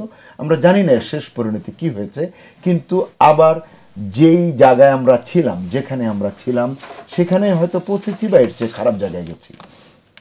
আর কত প্রাণ ঝরলে পরে সড়কে শৃঙ্খলা ফিরবে? আপনি যেভাবে বললেন যে এটা একটা টল অর্ডার, আমি মনে করি যে এটা তো আমাদের দেশে আমরা প্রায় দেখছি, একজনের মৃত্যু হচ্ছে, বিশেষ করে যদি স্টুডেন্ট কিংবা এমন কোনো, ইতিমধ্যে অনেক স্টুডেন্টও মারা গেছে, সব স্টুডেন্ট এভাবে নাড়া দিতে পারে। আমি সেটাই বলছি, মারা যাচ্ছে, কিন্তু আমরা বছর ধরে ওই আন্দোলনের পর থেকেই আপনি যদি টেলিভিশন দেখেন, স্ক্রলিং দেখেন, প্রত্যেকদিনই দেখবেন মারা যাচ্ছে। তো সাধারণ লোকেরা মারা গেলে আর কেউ রাস্তায় মানববন্ধন করে না, কিন্তু যখন কোনো স্টুডেন্ট কিংবা ইম্পর্টেন্ট কেউ মারা যায় তখনই কিন্তু মানববন্ধনের কথা আসে। বিশেষ করে ওই যে বলা হয় যে কোমলমতি যারা পূর্বাপর চিন্তা না করে, আমাদের কেউ মারা গেছে, আমাদের যে আবেগ, সে আবেগ দিয়ে আমরা এসে দাঁড়ালাম রাস্তায় এবং সরকারের কাছে আমরা বললাম যে এইটা আমরা চাই। কিন্তু এই যে নিরাপদ সড়ক চাই, এটা তাদের বলতে হবে না, এটা বলতে হবে মাথাওয়ালা লোকদের, যারা চিন্তা করবে যে নিরাপদ সড়ক চাইতে হলে কি কি করতে হবে। বাচ্চারা এসে দাঁড়ালো আর আমরা তখনই একটুখানি চিন্তা করলাম, তারপরে এই ঘটনাটা নিয়ে আর 7 দিন গেল, তারপরে দেখবেন কেউ আমরা মাথায় ঘামাবো না। একটা জিনিস আমি আপনাকে বলতে চাই, সেটা আমার নিজের সেন্টিমেন্ট, গতবারও দেখেছি, এবারও দেখেছি, আমাদের দেশে মানুষের প্রাণকে ভীষণ টাকা দিয়ে বিচার করা হচ্ছে এখন। এবং মিডিয়াগুলিকেও আমি বলবো, এই যে কালকের থেকে আমি দেখছি, আমি নিজে আই স্টার্টেড ক্রাইং যখন বলা হয়েছে যে এত লাখ টাকা দিতে হবে, এত কোটি টাকা দিতে হবে। একটা বাবা কি করে এটা সহ্য করতে পারে, একটা মা কি করে, আমি তো সহ্য করতে পারিনি। একটা বাচ্চা মারা গেছে, তখন বলা হয়েছে যে তার বিনিময়ে তাকে এত লক্ষ টাকা দিতে হবে। No, it is not the matter of money, এটা হচ্ছে আমাদের জীবন, আমাদের বাচ্চাদের জীবনই আমাদের জীবন। তো এটা নিয়ে কিন্তু বাচ্চাদের হাতের থেকে এই চিন্তাটা, এই ভাবনাটা আমাদের বড়দের নিয়ে নিতে হবে, এবং বড়দের নিতে হবে, সরকারকে নিয়ে নিতে হবে। এটাকে আর ফেলে রাখা যাবে না। এই যে গতবারের 8টার ভিতরে একটা মাত্র বোধহয় ইয়ে হয়েছে আর বাকি 7টা হয়নি না, এবার আমরা চাই যে যত তাড়াতাড়ি সম্ভব 8টার মধ্যে বাকি 7টা খুব তাড়াতাড়ি চিন্তা করে তাদের যে দাবিগুলি তারা তুলেছে, যেটা যুক্তিপূর্ণ যদি দাবি হয় সেটা তো করবেই, প্লাস সরকার একটা আটমোস্ট এফোর্ট দেবে এই নিরাপদ সড়কে মানুষের জানে। আর আমরা তো শুধু দেখি মৃত্যুটা, পঙ্গু হয়ে যে শয়ে হাসপাতালে থাকছে, মানুষের ফ্যামিলি নষ্ট হয়ে যাচ্ছে, লাইফ নষ্ট হয়ে যাচ্ছে, সেটার দিকে আমরা কিন্তু অতটা মাথা ঘামাই না, আমাদের আবেগ ওই পর্যন্ত পৌঁছায় না। তা আমি মনে করব, সবাইকে আমি রিকোয়েস্ট করব যে এই জিনিসটা নিয়ে যেন সরকার কাছে সবাই উত্তেজিত না হয়ে, রাস্তাঘাট বন্ধ না করে, আরও লোকের অসুবিধা না করে, সরকার যেন ইমিডিয়েটলি একটু এদের প্রশমিত করবার জন্য আবেগকে, এবং এটা নিয়ে একটা অ্যাকশন নেন এবং মানুষকে আশ্বস্ত করেন যে এটা নিয়ে আমরা একটা কিছু চিন্তা করছি। আমাদের ঢাকা উত্তরের মেয়র তো তাদের কাছে 7 দিন সময় চেয়েছেন, আপনি কতটা ভরসা করতে পারেন? আমি এটা হতে পারে না, আমি বিশ্বাস করি না যে 7 দিনে সে কোনো সমস্যার সমাধান করতে পারবে। আপনি একজন সাবেক সচিব ব্যক্তিত্ব, রাষ্ট্রদূত ছিলেন, আপনি একজন কবি এবং লেখক। আমরা জানি যে আমাদের সমাজে সব মানুষই সংবেদনশীল, কবিরা একটু অতি সংবেদনশীল। আপনি যে কথাটি মনির আপা বললেন যে টাকার অঙ্কে জীবনের মূল্য আসলে কত, এই সংবেদনশীলতার এখানে কোনো স্থান নাই। এখানে আসুন একেবারে বাস্তবধর্মী কথাবার্তা বলা উচিত। কথাবার্তা এত বেশি বলা হয়েছে এটার উপরে, এখনো বলা হচ্ছে, কিন্তু মনে রাখতে হবে শুধু কথায় চিড়া ভিজে না, যদি ভিজতো তাহলে বাংলাদেশের একটা চিড়াও শুকনা থাকতো না। তাহলে কি করতে হবে? সেটাই, বড়দের মাথা ঘামাতে তো হবে বটে। কিন্তু আমি একটা একদম খুব ডাইরেক্টলি একটা কথা বলতে চাই, যতগুলো আইন আছে তার একটারও ঠিকমতো সঠিকভাবে কেন প্রয়োগ হয় না, এবং প্রয়োগ হয় না তার জন্য দায়ী কে বা কারা, তাদের বিরুদ্ধে কি ব্যবস্থা নেওয়া হয়েছে। যে ওই নিরাপদ সড়কের জন্য যে আন্দোলনটা হলো, এবং সেটা 8টা বোধহয় দাবি ছিল না? 8টা দাবি ছিল। সেই 8টা দাবি আজ পর্যন্ত অদ্যাবধি প্রায় 7-8 মাস পার হয়ে গেছে, বা আরো বেশি বোধহয় বছরখানেক হয়ে যাচ্ছে। অদ্যাবধি সেই দাবিগুলা কেন সেগুলা বাস্তবায়িত হলো না? তখন তো খুব বলা হয়েছিল এটা ঠিক করবো, এগুলো সব ঠিক হয়ে গেছে, চোখ খুলে দিয়েছো। হ্যাঁ, সেই চোখ আবার বন্ধ হয়ে গেল কেন? কারণটা কি? সেগুলো ইয়ে করা উচিত। কে বা কারা এটার উপরে বসে আছেন, কেন হলো না আগে, জাতি এটার জবাব চায়। দ্বিতীয়ত, যতগুলো আইন আছে ইয়ের ব্যাপারে, সড়ক নিরাপত্তা, পরিবহন আইন যতগুলো আছে, সেগুলোর কি প্রয়োগ হচ্ছে ঠিক মতো? এখন পর্যন্ত আমরা কেন দেখবো যে উল্টা দিকে গাড়ি চলতেছে? আজকে আমি সিলেট থেকে এসেছি, আমি বলি আপনাকে, অন্তত 2-3 জায়গায় আমি দেখলাম আরে ভোঁ ভোঁ করে চলে যাচ্ছে, তখন খালি মানে হাত পা ছুঁড়ে গালাগালি করা ছাড়া তার কিছু করার ছিল না। কিন্তু এটা নিশ্চয়ই আইন শৃঙ্খলা যারা দায়িত্বে আছেন সেই তাদের চোখের সামনে দিয়ে এরকম আসছে যাচ্ছে। ব্যাপারটা কি? রহস্যটা কোথায়? ওই রহস্য ভেদ করতে হবে। এর মধ্যে একটা রহস্য আছে নিশ্চয়ই। কেউ এটাকে সিরিয়াসলি নিচ্ছেন না। তাদের কাছে এই সমস্ত আইন ভঙ্গ করা, তারা মনে করেন না কিচ্ছু না, এটার মধ্যে অন্য কোনো কিন্তু আছে। ওই রহস্য কিন্তু এই সমস্ত থেকে আমরা নিষ্কৃতি পেতে চাই। সেটা যদি যতক্ষণ না করছেন, আইনের প্রয়োগ না করতে পারছেন, কিচ্ছু হবে না। গত বছরের যে উত্তুঙ্গ আন্দোলন যেটি করেছিল সড়কে, তারপরে আপনি জানেন যে বিধি প্রণয়নে কমিটি করে দেওয়া হয়েছিল মন্ত্রীদের দিয়ে, এবং অত্যন্ত দুঃখের বিষয় যে এই পর্যন্ত সেই মন্ত্রীদের বৈঠকটি অনুষ্ঠিত হয়নি। সমাধান তাহলে কোথা থেকে আসবে? না, অনুষ্ঠিত হয়নি। যে প্রশ্নটা করলেন, তো উত্তরটা কি, কেন হয় নাই, এবং এই উত্তরটা কি আমাদের জানার কোনো অধিকার নাই? নিশ্চয়ই অধিকার আছে। জি, আসলে সমস্যাটা অন্য জায়গায়। বিষয়টা কতগুলো কারিগরি দিক আছে। আপনি রোড ম্যানেজমেন্টের যে ট্রান্সপোর্টেশন ম্যানেজমেন্টের যে ব্যাপারটি, এর মধ্যে সমন্বয় নেই। জি, এমন সময় রাস্তা খোঁড়াখুড়ি আমরা করি যেটা কন্ডিউসিভ সিজনই না, এক জনদুর্ভোগ তৈরি করে। প্যাসেজগুলো ন্যারো করে দিয়ে আপনি যদি ভাবেন যে কেন চলছে না গাড়ি ঠিক মতো, যানজট কেন হচ্ছে, মানে হাত পা বেঁধে সাঁতার কাটতে দেওয়ার মতো একটা বিষয়। হার্ড শোল্ডারগুলো প্রতিটা রাস্তায় থাকে, যেগুলো বড় সড়ক, সেই হার্ড শোল্ডারগুলো যেদিকে যাবে সেদিকে না গিয়ে সবাই এক জায়গায়। তো এবার যে সুপ্রভাত যে পরিবহনটি, এই সুপ্রভাত পরিবহনের এই বাসটির বিরুদ্ধে এর আগে 27টি মামলা ছিল। এমন বাস কি করে চলে? এবং মালিক পরিবহন মানে যে সমিতি আছে, তাদের মহাসচিব এনায়েত সাহেব বলেছেন যে মাদকাসক্ত অধিকাংশ, এবং তারা যে চুক্তিভিত্তিতে গাড়ি চালানোর কারণে তারা যেভাবে স্ট্রেসড থাকে, তাদের পক্ষে সেই সত্যিকার অর্থে যে মানবিক সেবা, যাত্রী সেবা দেওয়ার, সেটি সম্ভব হয় না। সেই জায়গাগুলো চিহ্নিত করার পরেও কেন সমাধান হচ্ছে না? এখন মুশকিলটা হচ্ছে আমাদের বেপরোয়া গাড়ি চালাচ্ছে, ট্রাফিক পুলিশ দাঁড়িয়ে আছে, অন্যদিকে তাকিয়ে আছে, অন্য কাজে ব্যস্ত আছে, কিন্তু তাদেরকে ধরছে না। একটা টেন্ডেন্সি, সেটা হচ্ছে জিরো থেকে হিরো যে কোনোভাবেই হতে হবে। জি, আর মার্জিন অফ প্রফিট, এটা যে কোনো মূল্যে পর্যাপ্ত পরিমাণে এনশিওর করতে হবে। এইসব কারণ গতবারও তো আলোচনা হয়েছিল যার চুক্তিভিত্তিতে চলবে না। ভাই, এটা তো ধর্মের কথা, কিন্তু বাস্তবে যখন আপনি এটা কার্যকর করতে যাচ্ছেন, তখন তো আর সেই সব দোহাই মানে না। মূল প্রণোদনা কাজ করে মানি, জি, এবং এই মানি টক্স, এটা মানি ড্রাইভস, মানে এরকম একটা বিষয় হয়ে দাঁড়িয়েছে। এখন পাবলিক কনজামশনের জন্য নানান রকমের কথাবার্তা এক এক শ্রেণীর মানুষকে এক রকমভাবে বলতে হয়, সেটা হয়তো বলছেন, আর ধরেও নিচ্ছেন যে স্মৃতি বড়ই প্রতারক, কিছুদিনের ভিতরে বিষয়টা গ্রাস হওয়া হয়ে যাবে, আমরা আবার একই কায়দায় অগ্রসর হব। আপনার কাছে জানতে চাই যে আপনি জানেন যে এবারের এই ঘটনার পরে একটু অগ্রগতি আছে একটা জায়গা থেকে, সেটি হচ্ছে যে মালিক শ্রমিক ঐক্য পরিষদ তারা বসেছে, তারা কথা বলেছে, তারাই এখন বলছে যে তারা বিচার চাচ্ছেন আবরার হত্যার, এবং এটি ঢাকা সড়ক পরিবহন মালিক শ্রমিক ঐক্য পরিষদ, এবং তারা বলেছেন এখন থেকে আর চুক্তিভিত্তিক বাস চলবে না, বৈধ লাইসেন্স ছাড়া গাড়ি পাবে না ড্রাইভার, সড়ক দুর্ঘটনা রোধে এমন 4টি সিদ্ধান্ত তারা নিয়েছেন। আপনি কি মনে করেন এগুলো কাজ করবে? কাজ করলে খুব ভালো, খুশি হব। তবে আমি যেটা বলতে চাই, যানবাহন ব্যবস্থাটা বিভিন্নভাবে জিম্মি। রাজনীতিবিদদের কাছে কিছু একটা অংশ, তাদের কাছে জিম্মি, পুলিশের কাছে জিম্মি, কিছু শ্রমিকের কাছে জিম্মি, এরকম করে এটা ব্যবস্থাটা এমন একটা কাঠামো দাঁড়িয়ে গেছে ওখানে, ইনফর্মাল, এটা সাংঘাতিক জটিল।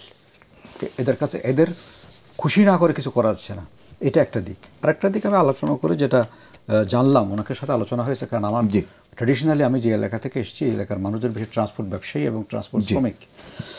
ট্রান্সপোর্ট ব্যবসাটা দিন দিন প্রফিট মার্জিনটা কমে যাচ্ছে, বিভিন্ন জিনিসপত্রের দামের কারণে হোক, বিভিন্ন রিজনে হোক এবং চাঁদাবাজিতে হোক, এরকম বিভিন্ন রকমের কারণে যারা নিরীহ ব্যবসায়ী ছিল এক সময়, তারা তাদের প্রফিট মার্জিনটা কমে আসছে, যার ফলে তারা এই যে কন্ট্রাক্ট সিস্টেমে কেন যাচ্ছে, তাতে করে ওই যে শ্রমিকদের তারা কন্ট্রোল করতে পারছে না, ব্যয় কন্ট্রোল করতে পারছে না।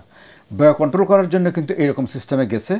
এখানে এই জিম্মি দশার কারণে কিন্তু এই ব্যবসাটার প্রফিট মার্জিনটাও কমে গিয়ে এটা এমন একটা অবস্থায় যাচ্ছে, যারা এই ব্যবসা করেন তারা কিন্তু ওখানে আগ্রহ হারিয়ে ফেলছেন একরকমের। আচ্ছা, তারপর শ্রমিকদের জীবনটা অত্যন্ত অবহেলিত একটা জীবন। যে একটা ট্রাক ড্রাইভার চিটাগং থেকে যে লোকটা যানবাহন চালানো শুরু করেছে, সে গিয়ে নর্থ বেঙ্গলের কোনো একটা জায়গায় শেষ করবে, তার বিরতি কোথায়, তার বিশ্রাম কোথায়, তার খাওয়া দাওয়া কোথায়, তার অবস্থাটা কী? শ্রমিকদের জীবনটা সাংঘাতিক রকমের দুর্বিষহ, অবহেলিত, এবং এই লোকগুলো কিন্তু আমাদের সবার উপরে ক্ষিপ্ত। এটা এক ধরনের ক্লাস হ্যাট্রেট আমাদের প্রতি তাদের আছে। তারা এখন যখন বাসে উঠেন আপনি, তখন যখন কার দেখে বলছে প্লাস্টিক প্লাস্টিক প্লাস্টিক, মানে এটা একটা একদম, আমি তো এখন উপরে আছি, আমি এদের উপর অনেক উপরে আছি, তারা চাপা দিতে পারি ইচ্ছে করলে। মানে এই রকমের একটা মন মানসিকতা কিন্তু এখানে কাজ করছে। জিনিসগুলো কিন্তু সাইকোলজিক্যালি এটা জিনিসটা দেখতে হবে। তাদের প্রতি আমরা সর্বসময় একটা নেগলেক্টেড দৃষ্টিতে তাকাই, এটা অন্য দৃষ্টিতে দেখি তাদেরকে, তারা মানুষ হিসেবে দেখি না। কিন্তু তারা তো মানুষ, তাদের মানবতার জীবনযাপনের যে অবস্থাটা, সেটা রিফ্লেকশন কিন্তু আমাদের জীবনের উপরে এসে পড়ছে।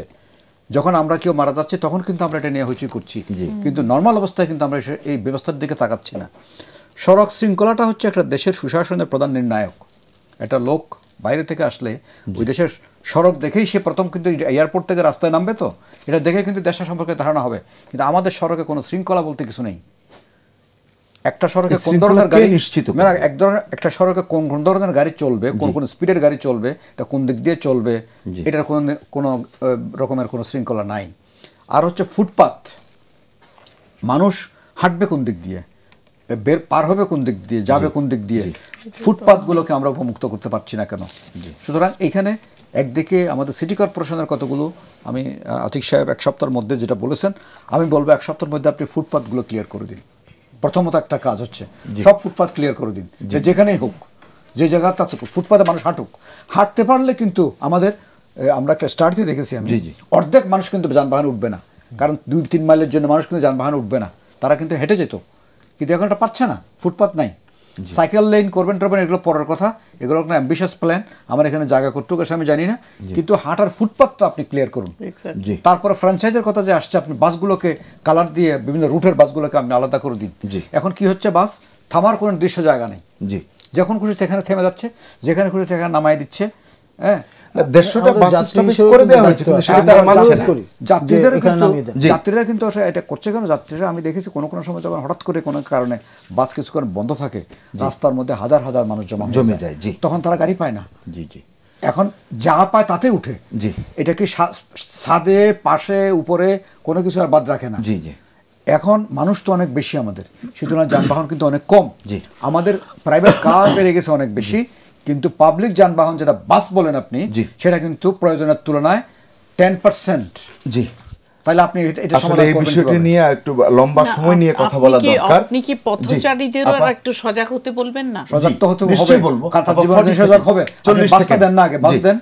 40 সেকেন্ড বাসটা দিতে পারছেন না, ফুটপাত ঠিক করতে পারছেন না। আমি তো আমার শেষ কথা আগেই বলে দিয়েছি যে উনি যেমন করে বলছেন যে বড়দের মাথা ঘামাতে হবে, স্পেশালিস্ট যারা, তাদের দরকার হলে বাইরের থেকেও এই ব্যাপারে যারা যানবাহন সম্পর্কে যাদের কোনো ভালো জ্ঞান আছে তাদের দিয়ে একটা প্ল্যানিং করে এটা করার দরকার। আমাদেরকে আসলে সিরিয়াস হতে হবে বিষয়টা নিয়ে, সাময়িক সলিউশন, অ্যাডহক সলিউশন। এই যে আমরা শুনলাম যে ঢাকার চারপাশে আবার 5টি পাতাল রেল হচ্ছে, 5 পাতাল রেল হচ্ছে, হোক, সেটা করতে হলে আমাদের যেমন জন্য ত্যাগ স্বীকার করতে হবে, সাময়িকভাবে অসুবিধার সম্মুখীন হতে হবে, কিন্তু ধৈর্য হারালে চলবে না, লাস্টিং সলিউশন আসতে হবে। যাই করুন না কি জন্যে, আমার ওই কথা একটাই, সেটা হচ্ছে যে আইন, ওই প্রশ্নটির জবাব দিলেন না, টাকার অঙ্কে জীবনের মূল্য আসলে কত? বলেন। আমি তো টাকার হিসাব আমি, এই যে মারা গেলে হাইকোর্ট বলে দিলেন যে 5 লাখ টাকা জরুরি পরিবারের খরচ এবং 5 কোটি টাকা কেন দেয়া হবে না? দেখুন, এই সত্যি কথা বলতে গেলে জোকস অ্যাপার্ট, জোকস বাদ দিয়ে বলি, আইনের যদি কোনো আদেশ হয়ে থাকে, নির্দেশ হয়ে, সেটার উপরে কমেন্ট করাটা ঠিক হবে না। নিশ্চয়ই যদি হাইকোর্ট যদি বলে থাকেন নিশ্চয়ই কোনো আইনের ভিত্তি আছে সেটাতে, অতএব এই প্রসঙ্গে আলোচনা না করাই ভালো আর কি। যদিও আমি আপনার সঙ্গে একটু আপনি আবেগের কথা বলছেন, কিন্তু আমি নিরাবেগ হয়ে বলতে চাই এটা আইনে যদি থাকে যে এই ধরনের ক্ষতিপূরণের ব্যাপারটা বা রিড করলে পরে সেটাতে অগ্রিম দেওয়া ইত্যাদি। আমার কাছে খটকা লেগেছে যে অগ্রিমের কথাটা কেন আসে, নিষ্পত্তির আগে 10 লাখ টাকা দিতে হবে কেন? তো সেটার জন্য করতে চাই না। আমি একটা কথাই শুধু বলতে চাই, যতগুলো আইন আছে ততগুলো একটারও কোনো সঠিক প্রয়োগ হয় না, এবং আইন যে ভঙ্গ করা হয় সেই কারণেই কিন্তু, আইন ভঙ্গের কারণেই কিন্তু এই সমস্ত বেশিরভাগ ইয়েগুলো হচ্ছে, অ্যাক্সিডেন্ট ইত্যাদি হচ্ছে। সেই আইনটা ভঙ্গ কে করতেছে? বাস ড্রাইভার করতেছে। সেই আইনটা ভঙ্গ করতে পথচারী নিজে করতেছে, কেমন সে ছাত্রও হতে পারে, ইয়ে হতে পারে, এগুলো দেখতে তো হবে নিশ্চয়ই। তো এইগুলা দেখার জন্য যথেষ্ট সংগঠন বা সংস্থা রয়েছে, যথেষ্ট জনবল রয়েছে, কিন্তু কেউই তার দায়িত্বটা সঠিকভাবে পালন করেন বলে আমি মনে করি। আমরা চাই যে সবাই যে যেখানে আছেন দায়িত্বে তারা তাদের দায়িত্ব পালন করবেন, এবং সড়কে এভাবে প্রাণের আহুতি যেন আর না হয়, আমরা এই অনুষ্ঠান থেকে সেই প্রত্যাশা ব্যক্ত করছি। ডক্টর তোফায়েল আহমেদ, আপনাকে ধন্যবাদ জানাচ্ছি। ডক্টর নাজমুল হাসান কলিমুল্লাহ, মুনিরা খান এবং মুফাজ্জল করিম, আপনাদের চারজনকে ধন্যবাদ জানাচ্ছি আজকের আলোচনায় আমাদের সঙ্গে যুক্ত হবার জন্য। এবং আপনারা জানেন যে স্থানীয় সরকার মন্ত্রী ছিলেন, তাকে আমরা বিদায় দিয়েছি। সুপ্রিয় দর্শক, আপনাদেরও ধন্যবাদ জানাচ্ছি। বিএসআরএম গণতন্ত্র এখনে দীর্ঘ সময় ধরে আপনারা আমাদের সঙ্গে যারা ছিলেন, আগামী সপ্তাহে আবারও বিএসআরএম গণতন্ত্র এখন দেখার আমন্ত্রণ জানাচ্ছি। শেষ করছি আজকের মতো। সবাই ভালো থাকুন, সুস্থ থাকুন, নিরাপদে থাকুন।